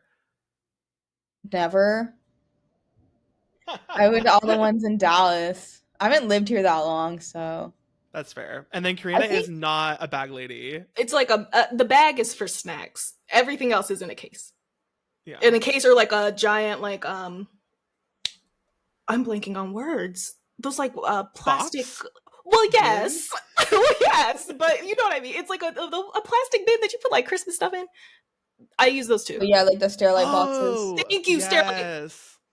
I was over here Yes. like it has our brand name, but this isn't sponsored. You mean like this? Yeah. Precisely, Yeah. precisely. My So tabling box. yeah, that and suitcases for the costumes and all that thing. Bag is for like snacks and like emergency supplies that you need. And liquor, probably. And Yes, but I'm usually not the one providing it. That's I'm fair. like other people bring the hookup, you know. Well, when you give them a little one too, it makes it You easy. know. Okay. If you had, let's see, Anna, if you had a house goblin holed up in the base, I'm sorry. Wait. Is this the same podcast? Did we switch? Who's in the basement? I'm sorry. I need to start over. Oh my god. Okay. Oh god. Okay. If you look had, so concerned. if you had a house goblin holed up in the basement to whom you could outsource one cosplay crafting skill or task, but only one forever, what would it be and why? Sanding. Sorry. Sandy. Go off, Sandy. Mine's probably you're not. This is gonna be unconventional. Probably like pattern cutting, like fabric cutting. I hate doing it. I'm so like ass at it. It's terrible. It takes me so long. I will take fabric cutting any day over Hey, wig making. Fuck I'll that. come do your wig. I've had to learn because every wig I commission, the commissioner decides to like go on sabbatical and take my money. So I'm just That's a over paid it. sabbatical. If you give me a design pack, or what are they called, Mindy? The packs that you get with the patterns and the fabric that like the designers give to like the seamstresses. Yeah. No, I will take that pack and I will literally cut all your fabric for you, and I will even, honey, I will literally even sew what you need me to. Just take that wig off of my hands. I just cannot. Karena, what's your goblin doing? Maybe stoning and beating. Just because it takes so long for one person to do it, that I could do so much more if that one person is the person being paid. Like, are they being fed down there? Why are they in the basement? I don't know. It's a goblin hold up, so like I don't. What? That feels strange. But I would have that goblin stone and beat. Mindy, what is your goblin doing? I think I'm going to be on board with Jack here and say sanding, because man, do I hate sanding. I hate it, especially like during the summer. Oh, Yeah. no, thank you. I do not want to be out in my garage sanding. No, thank you. See, I will take sanding over wig cutting, because at least sanding, I know what I'm doing and I know what the end product's gonna look like. With wig cutting, I'm like, we're on a hope and a prayer, and if I like, and I just I've bitched about this so much in this podcast, and I want to go on, but like the hair everywhere all over my body, I just can't take it. I mean, I am not hairless, but like I don't have long Arta wig hairs all over me, so The synthetic wig hairs, they can Sensory nightmare. bad touch. Mhm. yeah. Okay, let's see. Okay. Oh, here we go. Since finding the cosplay community, I have found that not all friendships last. People that I once considered my close friends are now estranged due to various falling outs, unresolved conflicts, or just petty nonsense. Did you write this, Mindy? No. I'm kidding. I find that I still have to share space with these people in the cosplay community, which can sometimes be awkward and uncomfortable. What is your advice to navigate these situations when sometimes avoidance is impossible? Jack, I want you to start. This feels targeted. I'm like, you've seen my close friends. The only thing that you can really do in these situations unless you want to see yourself on a list somewhere, is to always be the bigger person. Like, you just need to mind your peace, mind your space, go about your life. Just don't be immature about it. These people, if you're estranged, like, they should not be caring about you like that. If they're creating issues for you, that's a them problem. It's uncomfortable and it sucks, but don't stoop to their level, because I guarantee it's coming back to them if And they're you acting said a like a lot of fool. people earlier, like they will leave. Like I know that there have been people in the cosplay community that come and go, and like I think you're right. A lot of people that are a mess do end up kind of leaving, because I think that they end up repeating behaviors without learning from them a lot of times, and then they end up just it keeps happening. And so eventually they end up kind of leaving and finding hopefully better things. But I do think there's a reality of like, there are people that you might have personally had an issue with. They might not be like bad people, but like there was something that really happened between the two of you. And like, they're in the community, and like, you just can't, like, they're not going anywhere, basically is what I'm trying to say. So like, I guess there's some degree of, you are going to have to share space, but like what you're saying, if I understand correctly, is just like, kind of be respectful, and like you don't have to, like, go out of your way to be friendly, but like at the same time you don't have to like be like nasty. I guess there's like some level of like decorum, I guess. I have never had an experience with someone that has ever been grounds to like take legal action for any reason, so I can't speak on anything of that degree.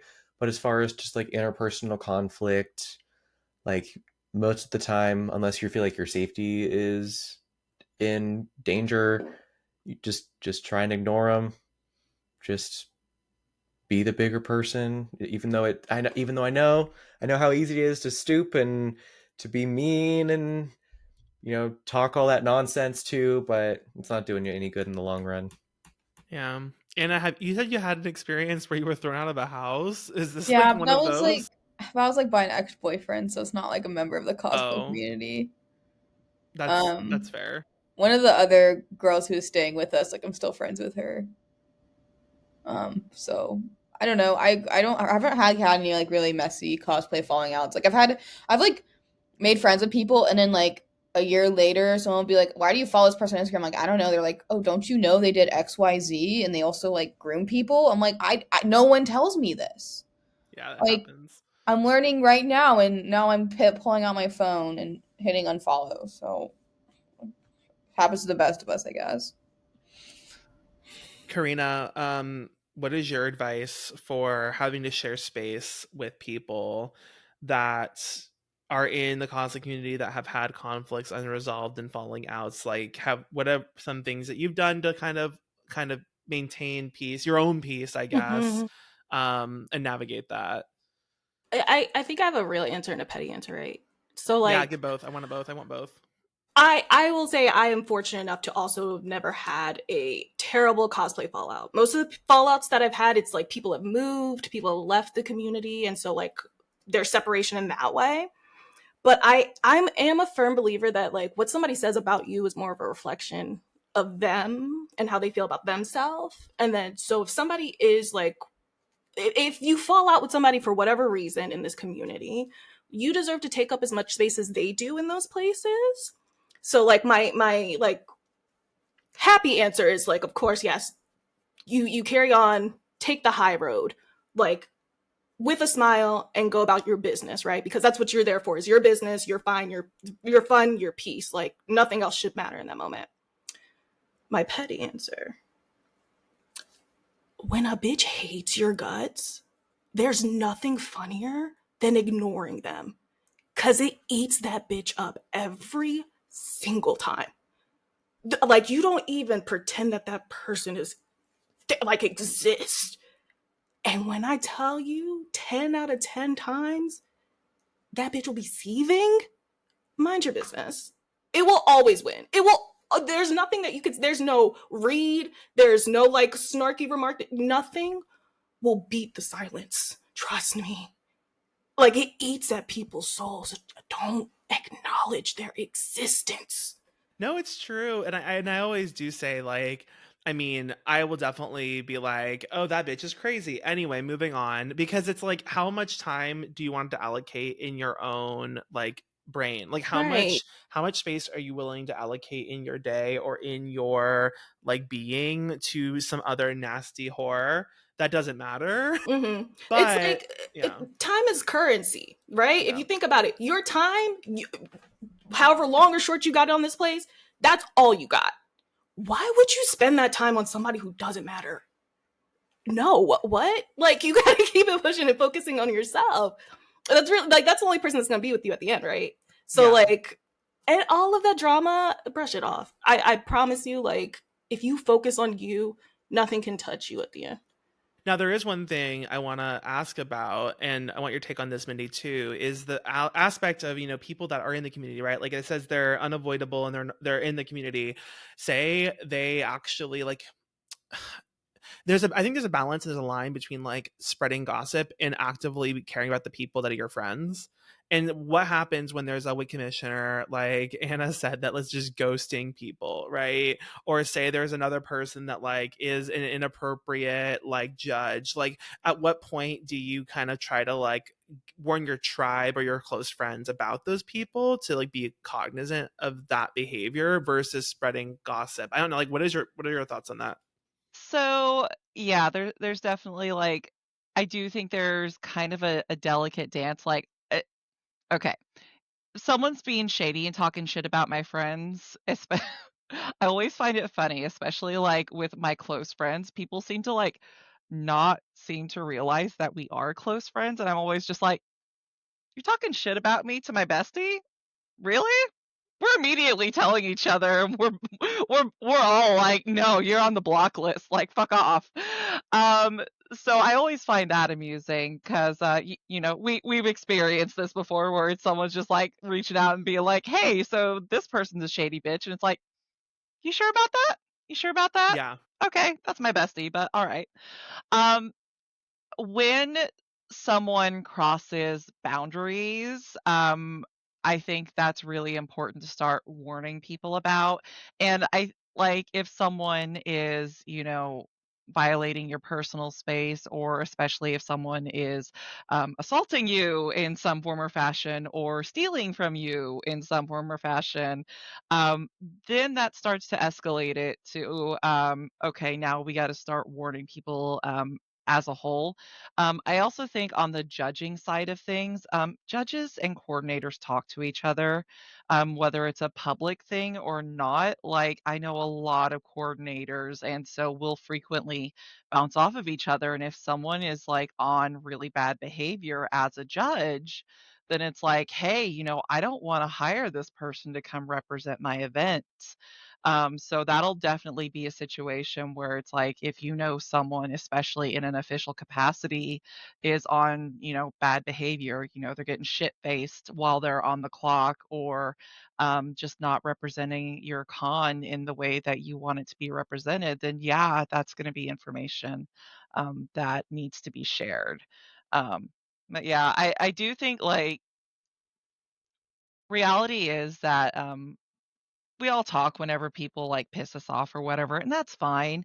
It's just finding a place where it's like you're venting versus like doing call outs and things like that, because some things don't need to be called out. It's interpersonal bullshit, and that just needs to stay in your private group chat. It doesn't need to be out on public socials. When people try to take interpersonal petty bullshit and turn it into call outs, then there's kind of a problem. And it's like, maybe you should talk to this person instead of making something up out of nothing. I agree, and I feel like generally if there's that type of problem, it's kind of two things, right? Like if that person really mattered to you as a friend and it was an actual valued relationship, I would think you would go talk to them directly. And if they don't matter to you and they're like it's to such a problem to willing to drop them, then why are you calling them out? Like it's kind of like why do you feel so strongly about the situation to like be posting publicly about this, but also like why aren't you just talking to them? It's kind of like contradictory in a sense, unless it is something like a public safety issue. Yes, public safety is a big thing. I'll say for me, whenever I've caught like former like Fallout friends and everything, trying to like say things and just like stir up drama, I'll be like, you know what? I I'm not gonna give them the time of day. Like, you know what? The unfollow button and the block buttons, those are great tools to protect your peace of mind. It's so true. It's so true. I guess at the end of the day, like, don't be a messy whore and publicly like a disaster, but at the same time, like confiding in your friends and having an outlet to release some frustration is totally normal. And I think it's just like how you behave and how you interact with the community at large says a lot about you, even if you don't think that you did anything in the wrong. Because then it's like, how are you going to behave next time? So, um, okay, let's see, let's see. Okay, Mindy, it's you again. So, how do you weigh character accuracy versus character embellishment? If a costume is fairly flat and you add details and textures to make it more visually interesting, does this detract from the accuracy of the costume? I guess this is more. I guess this could be pertaining to in a contest scenario, but I also guess it could be in context to just like outside of a context, like you want to be like the more accurate version of a character. I guess what are your thoughts on this? So if you're not competing, do whatever the fuck you want. Like it's your costume, you're putting the time and the money and the energy into it. Do what makes you happy. Like yeah, do whatever you want with it. In a contest situation, personally, whenever I'm judging, I love whenever people put a lot of thought into what would this character wear in their fantasy reality. Like Freeren's a pretty flat character design, so I love when people get like textured fabrics and think about, oh well, this would look really cool like in this like in this environment. She's a traveler, so what would she wear to make life easier for herself or things like that. So I love seeing the extra embellishments as long as it makes sense to the character. And I'm very much of the, if you can explain your thought process to me, I'm pretty much on board with it. And again, that's just in a contest scenario. If you're doing it just for fun, do whatever you want. So that's like a judicious selection of materials to Mhm. add embellishment, but make sense within the context of the character. Yeah, absolutely. That makes sense. Jack, what do you think? Big agree to what Mindy said. Who cares if it's just for fun? If it's for competition, if you can explain to me, I'm on board for it. Because everybody has some sort of reasoning for doing stuff, unless you're just lazy. But that's that I find with cosplayers, this is not the hobby to be in if you're lazy. And even if people say that they're lazy, they're not. They're not. Cosplayers are probably one of the most like, I don't know what the adjective I'm looking for is, but they will get shit done, and they will. Driven. What was that? I thought you said Dragoon, like the class from Driven. Final Fantasy. Yeah. I was like, yes, Dragoon. I also heard Dragoon, so I was like, No. Driven, yeah. I think everybody has inspirations for things, whether it's some sort of like alt fashion aesthetic, or I said I had like my historical phase. Like I love thinking about how things can be done like practically, like you said, free run, like she's a traveler, so maybe you're making your costume out of like not like silk and gold work, which people have done and also is beautiful, might I say. But some people like to be, very like make it look lived in and what have you. But also if you want to make it frou-frou, pretty, gold, gift from the gods, do that darn thing. I mean, because she is royalty, right? That's the idea. I've never seen free run, so Is she? No. She's not, Okay. but she is delightful and she should be. Okay, That thank is you, so funny. thank you, So thank you. confident.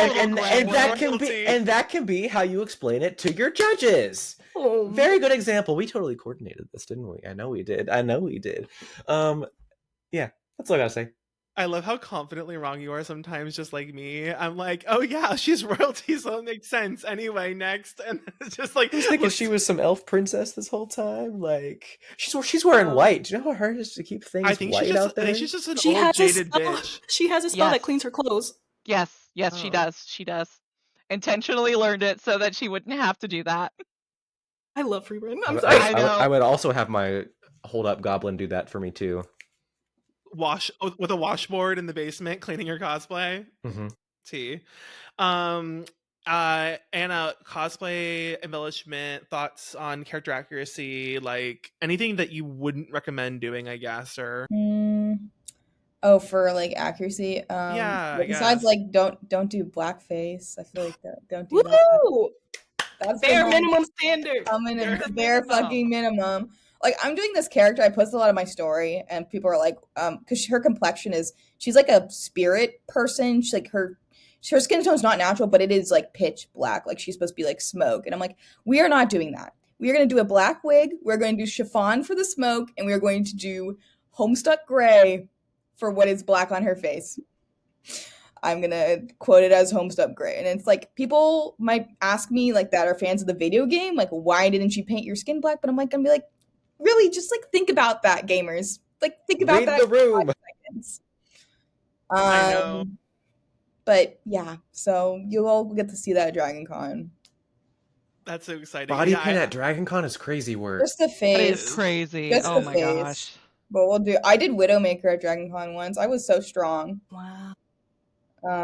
Hero and a Lord. scholar. Yeah.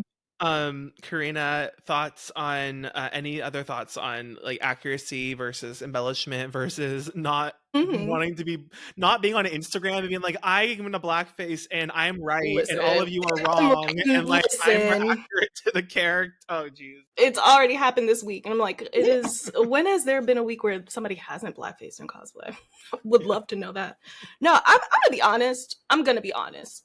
Outside of a competition setting, I find character accuracy to be so boring. I'm like, you have these incredible fictional characters doing all kinds of flips and twists and turns and things like that. Like, why not make it larger than life? I also, as a Black person, like character accuracy is an excuse for a lot of people to be racist in this community, where they're like, you can't cosplay XYZ because you're not white. Mm-hmm. Mind you, most of these characters be Japanese, but that's a whole different conversation that we could go down. But a lot of Black and brown like POC cosplayers get harassed a lot on the basis of accuracy, which again, like it's just so small-minded to me. So tired. It's so tired. And I appreciate the precision and like improving of skills by going for accuracy. Because when I have made character accurate costumes, that is the like most technically sound, I guess, I've been in crafting. Like that is when my skills like really shine. But I think expanding beyond that, like, I don't know, as an artist, I'm like, why not go big? Well, like as big as you can for whatever the costume is. Why not stretch your imagination beyond what the basis is? So I tend to make and gravitate towards artists who like to expand and push those boundaries. Not to say there's anything wrong with just doing character accurate cosplay, but I think the culture around character accuracy needs to be improved in this community because it is too much of an excuse to just like hop on and shit on Black cosplayers. It's true, in one way or the other, right? Either you're like, oh, I'm just gonna like darken my skin to the extreme, and like these, even if it's like an edited photo, and it's like, oh, I'm being accurate. It's character appreciation. It's cultural appreciation. I cosplay Ganondorf. The motherfucker is green, and I'm constantly getting comments. They're like, Ganondorf's not Black. Oh my god! What? Wait, he's a Gerudo, isn't he? He's also, wait. But let me not get to Historia because I will info dump for 3 hours about Zelda. But it's the nonsense like that where it's like, God, how simple can you be? Yeah, a mess.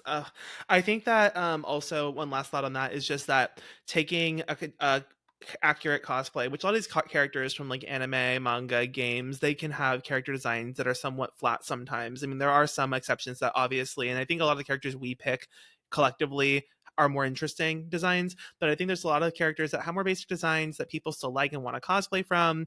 And I think that taking some techniques and learning how to elevate them in some ways is a way to learn new skills. And even if it's not necessarily like, hey, this design looks like it could be done with like, heat transfer vinyl, but maybe I try learning how to do machine embroidery or something like that. Like, I feel like there's ways you can like change and mix things around to learn more. So, okay. we have two more questions. One more challenging one, and then one light one. I am burnt out bad. I have been cosplaying for a while now, but there is something missing. I don't know if it's that the novelty of cosplay and making costumes has worn off, or if I wore myself down too quickly in the past months, but I have absolutely no desire to pick any projects or continue my unfinished ones. What do you suggest I do to reignite my passion? Or should I just move on to another hobby, or maybe a hobby that is somewhat related to cosplay, like photography or staffing at cons? Who wants to go? Mindy? Jack? May I? Jack, We'll you let Yeah. go. Jack go. So, as someone that is wrapping up grad school now, I graduate in December. Snaps. Yippee. One thing that we talk about, like with studying or just anything that you're doing for a long time, is that you are going to get tired of it no matter what it is if you're doing it all the time and often. Um, so with cosplay specifically, if you can't find some way like within the same hobby, like whether it's like try a new technique or work with a different material, like chances are you're just like capital B burnt out.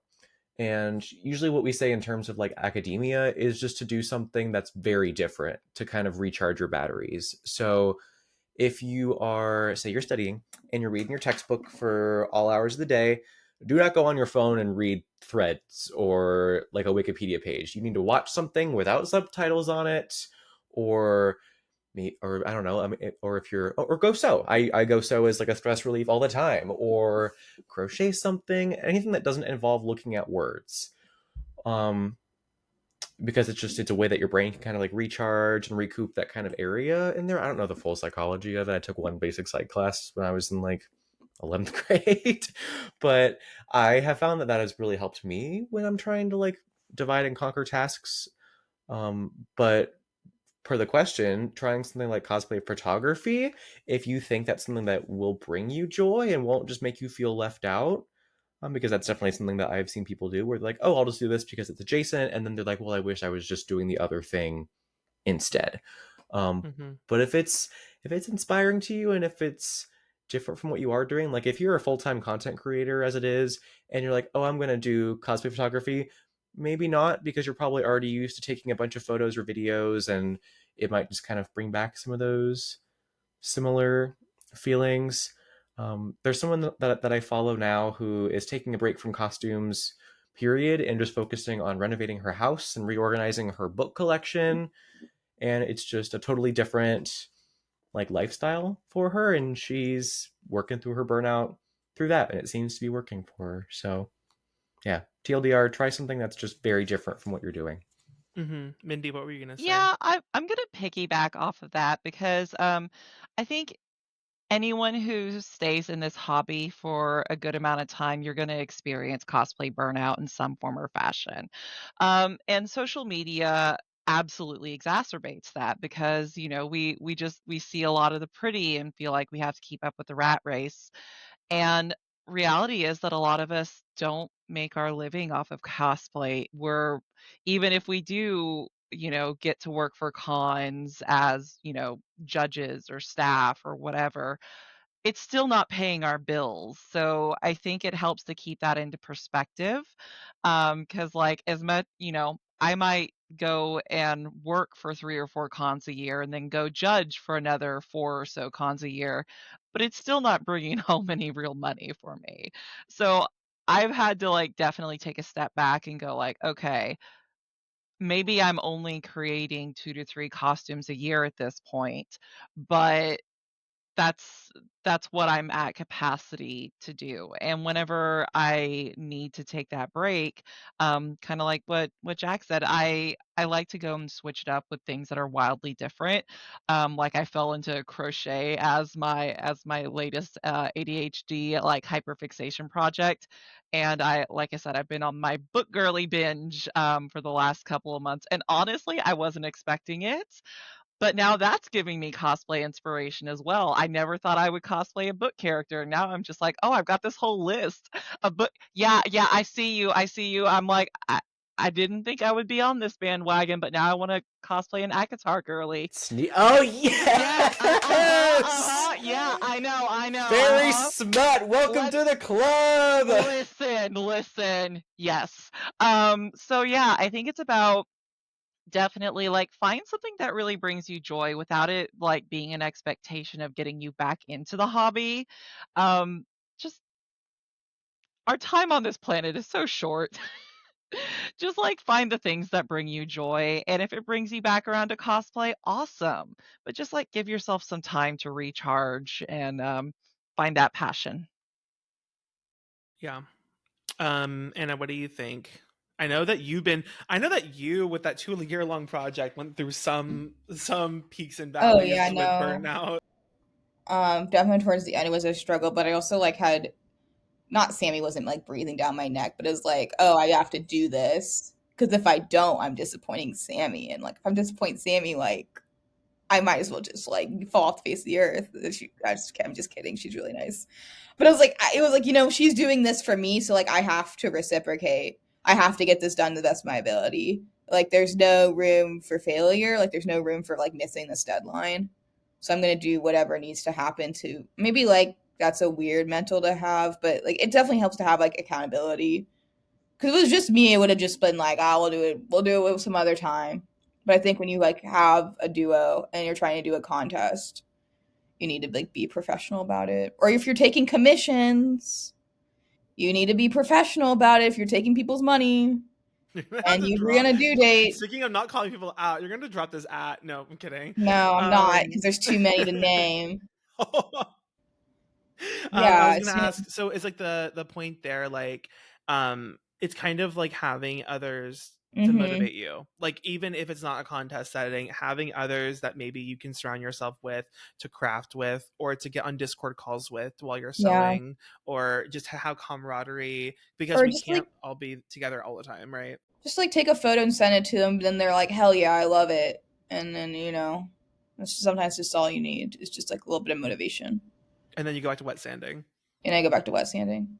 Yeah. But I do most of my projects. It's like very mixed media, and so if like I'm bored of sewing, I'm just gonna go 3D model for the next day, and it's still like productive, and I'll come That's back. fair. I think that one thing with like Burnout too, to that point, is that I know I have gravitated much more so towards cosplays that involve numerous different types of materials and skills, because when I get sick and tired of being dirty and dusty and sweaty in the garage, I can come in and I can like, sew, or I can do like some type of element that doesn't involve those same types of skills or thought processes. And I think that helps me motivate me through projects more than if I was just doing the same thing over and over and over again.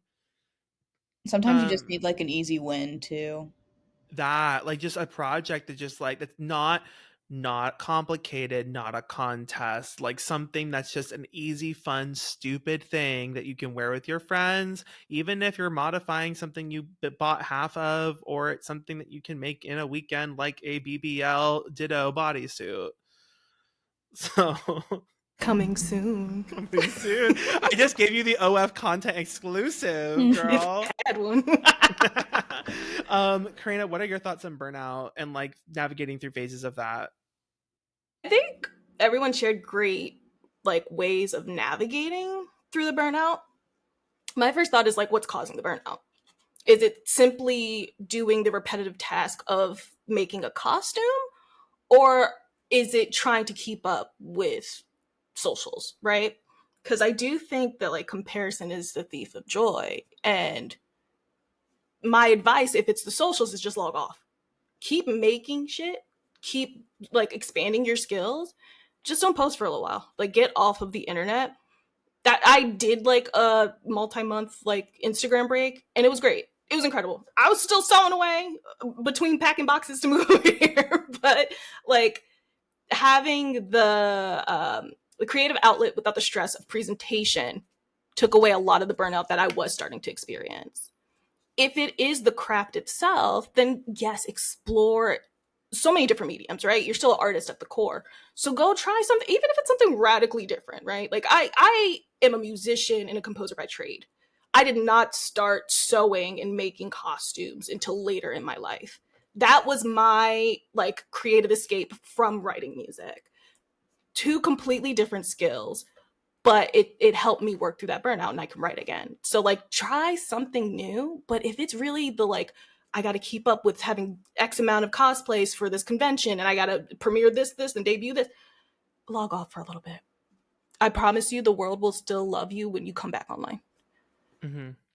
I think that's something that I've experienced too, is just changing my approach to how I engage with cosplay.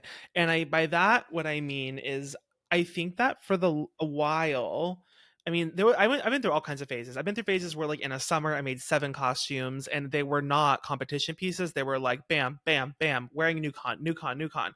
I've had times where I've done like a contest piece after contest piece after contest piece with like no rest between each one. And I've had times like during COVID where I was depressed because there was no conventions, that I couldn't see people, and I didn't make anything for like over a year, which was the longest time I had ever gone without touching crafting. um and I feel like now I've kind of settled into a space where I'm really enjoying working on longer term projects slower, but then before a convention picking up something really easy, like setting that long-term project aside and then being like, I'm gonna put together a fun costume to wear with friends and kind of capture the core of why I started cosplaying in the first place. And it wasn't for craftsmanship and it wasn't for contest, it was just to dress up and be with friends. And I think that before each convention this year, I've kind of like been like a little brainstorming session of like, oh, like what can I bring? What do I have that I already can wear again? What do I have that I can just put together or make a piece of and pair it with something that I bought? But then all the while, I have a project on the side that like I am working on and I am taking my time with and I am learning new things. But I'm not stressed about it and I don't necessarily have deadlines. Like, I started a cosplay over a year ago at this point from Baldur's Gate that I don't know when I'm finishing, but I'm not giving up and I've already have it like a lot of progress done on it. So I guess all that being said is like, I guess to your point, Karena, like define what is burning you out and see if there's ways that you can navigate in the hobby and try to resolve some of that. But if that's really not working for you, just take a complete break, like Jack said, and find something new. Like, you can step away from a hobby, and you stepping away from a hobby doesn't mean you're leaving it forever or you're abandoning it, nor does it mean, and we talked about this before, that you're abandoning the friends you've made. Because honestly, I find that more and more I've been engaging with friends I made through cosplay outside of conventions, sometimes more than at conventions. And it's easier said when they're locals like us three and Alice, but I mean, still the point being that like you don't have to show up to in every con with a new cosplay just to see your friends. There's other ways you can interact and engage with people, and you can still come back to the hobby whenever you're ready. That's my thought. All right, last question. What is something that you want to accomplish in cosplay? Any personal goals or things slash experiences you want to have? This is very broad and very open. But really anything that is something like I would say like a bucket list, like place to go or thing to do or type of costume to make or experience to have a specific convention or a place to visit with cosplay in some capacity. Um, Mindy, it looks like you have an idea. I mean, I have a like whole bucket list of ideas. Like, I do have a bucket list of conventions that I'd love to travel to. I've been trying in recent years to hit up at least one of them per year. So this year I am going to go to Holiday Matsuri, and fingers crossed I'm going to apply for their competitions. We'll see what happens. And accompanying that is I would love to do a skit. This is always something that, like, yeah, skits are definitely like the hot thing right now. They're definitely making their resurgence. And I actually do have a long performance history, so I'm like, I'd like to actually tie those two things together. In theater land, I definitely prefer to be a backstage person, but I also am like, okay, it's been a hot minute since I've actually been on a stage and done something. Let's see what we can do. I like that answer. I'm going this way. So Anna, what's yours, or what's one thing, or a few? Um, I think this is the year I have to learn Blender, sadly. There's like some projects I want to make that are going to require Blender, some armor. So, Well, when you learn, I'll happily take courses from you, okay. unless it drives you crazy, and then rest in peace. I mean, it probably will, but I have to do it. I don't know. People will be like, "Oh, you don't have to. It's your." I'm like, no, like there's stuff I want to make more than like I despise Blender, so it's gonna happen. And for those who don't know, Blender is a 3D modeling software. Yeah, That I you can mainly do different model in things Fusion in. 360 right now, and I'm at like the point where I'm just pretty much not like capped out, but in for what I want to do with it. Yeah, for sure. I get that. Best of luck. Jack, what is one thing that you want to accomplish, or a personal goal or thing you want to experience? Well, up until very recently, I really wanted to be a guest at a convention, but I kind of did that last weekend, and I will be doing that again in October, which is very exciting. And Zach won't be there, even though it's basically in his backyard, but it's fine.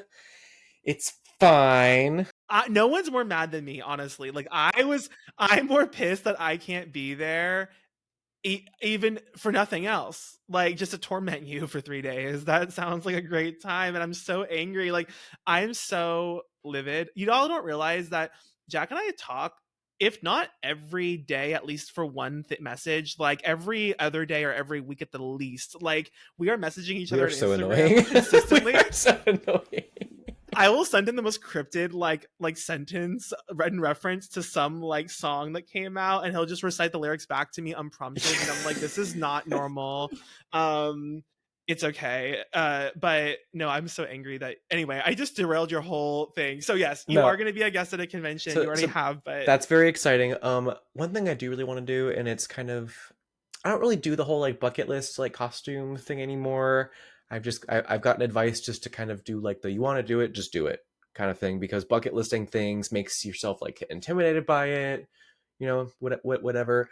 However, I really do want like a full fellowship group from Lord of the Rings someday. I would love to have all of those dumb little dudes in a line of any gender identity, of course. But I've had Suede for Legolas since I was like 14, so I'll do that someday. I have his bow in my room above my bed in case someone breaks into my house at night. So yeah, that's a bucket list. Probably in like the Rocky Mountains or something, or just go to New Zealand. Like if we're going big, like just go for it. But Why not? yeah, right. So condone that idea. yeah, teenage me would love to do that. I also have a bucket list of doing a location shoot in the mountains, in the woods. There's something I know it would be probably terrible to get up there in cosplay. I feel like I want the experience where I can take a little ski lift somewhere, or I can like get in a Jeep and go up the mountain and then just get out the car and like go over to my little rock and sit down and have like the rolling vista behind me and be like, okay, cool, get back in the car. That's what I want, but I don't know. We'll see if that ever happens. Anyway, for now, Dallas will do. Karina, what is one of yours? Two come to mind. The one is still like foggy. I think I'm at a point where I want to try to combine my music and cosplay in some way. Whatever that looks like, I have no idea yet. But I think that that's definitely one that I want to check off, is like fusing mediums in that way. And another one is to like represent a game that I love as like one of their cosplayers for a character. I'm just such a huge video game nerd, and I would love for a company to be like, can you please dress as this character to be a XYZ thing? And I would be like, yes, absolutely, please. So that those are like my current two. Next year Pokemon's having like their first like fan convention that's not like Pokemon World Championship. It's like a fan convention, and it's happening in San Francisco. And I'm like, maybe we just need to like start harassing them in their DMs to be like, hey, someone that likes Nintendo a lot that can make something. She can be your BBL Jigglypuff on site. I would easily stuff my butt to be a Ditto at a Pokemon convention. I went from Ditto to Jigglypuff. Whichever Pokemon is gonna have a fat ass. All the amorphous pink Pokemon that can have the BBLs. We can be an army of them. Yes, the girls. The dolls. Love. The doll. Okay. Okay, well, we got through all of them, and I appreciate you guys being here for them. And I hope that you're all happy, the people that are listening to this, because who knows if I'll have the patience to put them all on a list again. But I want to say thank you for enjoying seasons 1 and 2. Thank you for participating in this panel, this cosplay consortium, not consortium, what? The Conclave. Cosplay Conclave. Conclave Her. bonus episode, seasons 1 and 2. I appreciate you all a ton. You know this. I am so happy that you were able to share your experiences with everyone, and I can't wait to hopefully drag you back in the future once more at some indeterminate point. I really want to have the next season start recording in the near future, and I definitely don't want this podcast to fall off. And I think it's really fun, and it's not too difficult. It just takes time, like most things, but making time for them is important. So anyway, all that being said, if you're waiting for season 3, it is coming. It is not abandoned. This is just to satiate you greedy people for the interim. That way I can focus on other things for a little bit. I want to go around the horn, and I want each of you to say your handles, where people can find you online, and then where you might be appearing in person next for people to see you or your cosplays. So, Mindy. So yeah, I'm at the Geeky Seamstress on all the major socials. It's the Geeky Seamstress just because there's another person in the UK that it also goes by Geeky Seamstress. I'm not that pretentious, just a little pretentious, not that pretentious.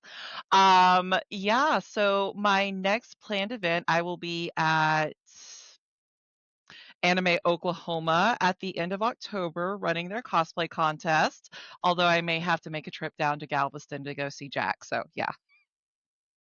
Oh, I'm gonna be so mad. I'm gonna beat you. I'm gonna be so angry if you go. So pissed. Anna. Yeah. Oh, yeah, my handle. Handle is ACOS. It's AEICOS on like Instagram. I'll be at Dragon Con if you're going and you want to see my costume. I'm hosting a meetup for Deadlock. It's the character I'm cosplaying, the game from, that's like in closed alpha. So like, yeah, I definitely don't care about numbers on Instagram.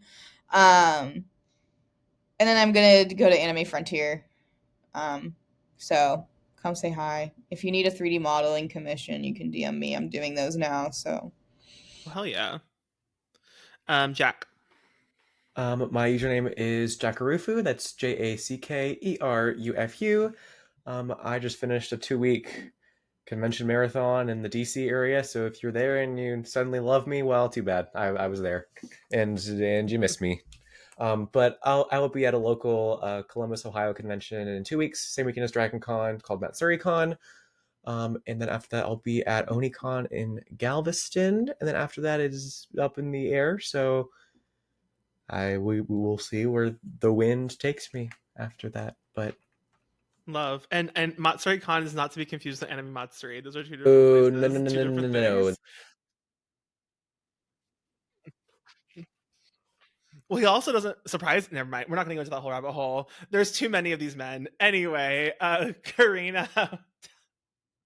You can find me at Falafel Cosplays everywhere. That is falafel like the food, but with a PH. I stream on Twitch twice a week. Though since the move, I'm mainly live on Wednesdays or Thursdays. This Friday is my birthday. Come for a birthday stream. Oh my god, happy early birthday. Thank you. I think the next con I will be is MagFest. So I'll see you on MagFest in January. So I'm going to be at San Japan in a little week and a half. And then after that at Anime OK with my BFF, the Geeky Seamstress.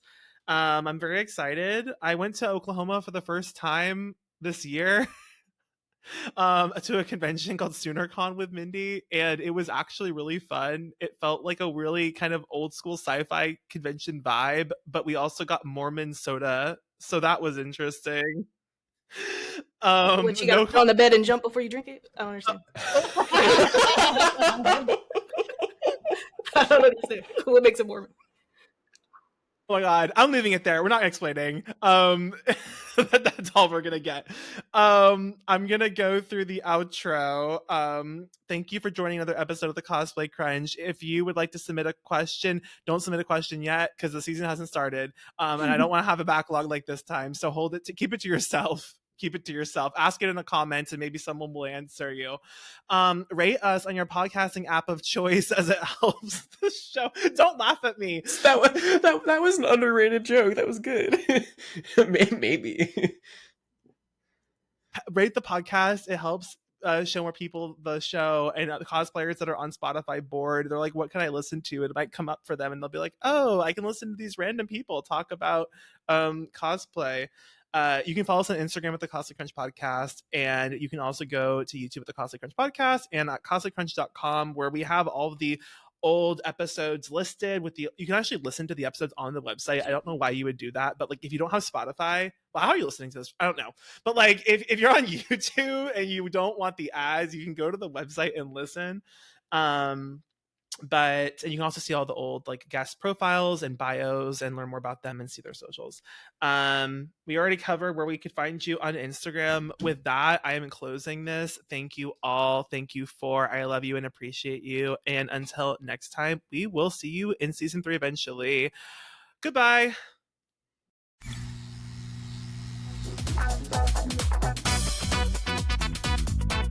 The Cosplay Crunch podcast is hosted by Savage Cosplay, with post-production also by Savage Cosplay. Original theme music by Katie Fairbanks. Logo and graphic design by Owl and Coffee.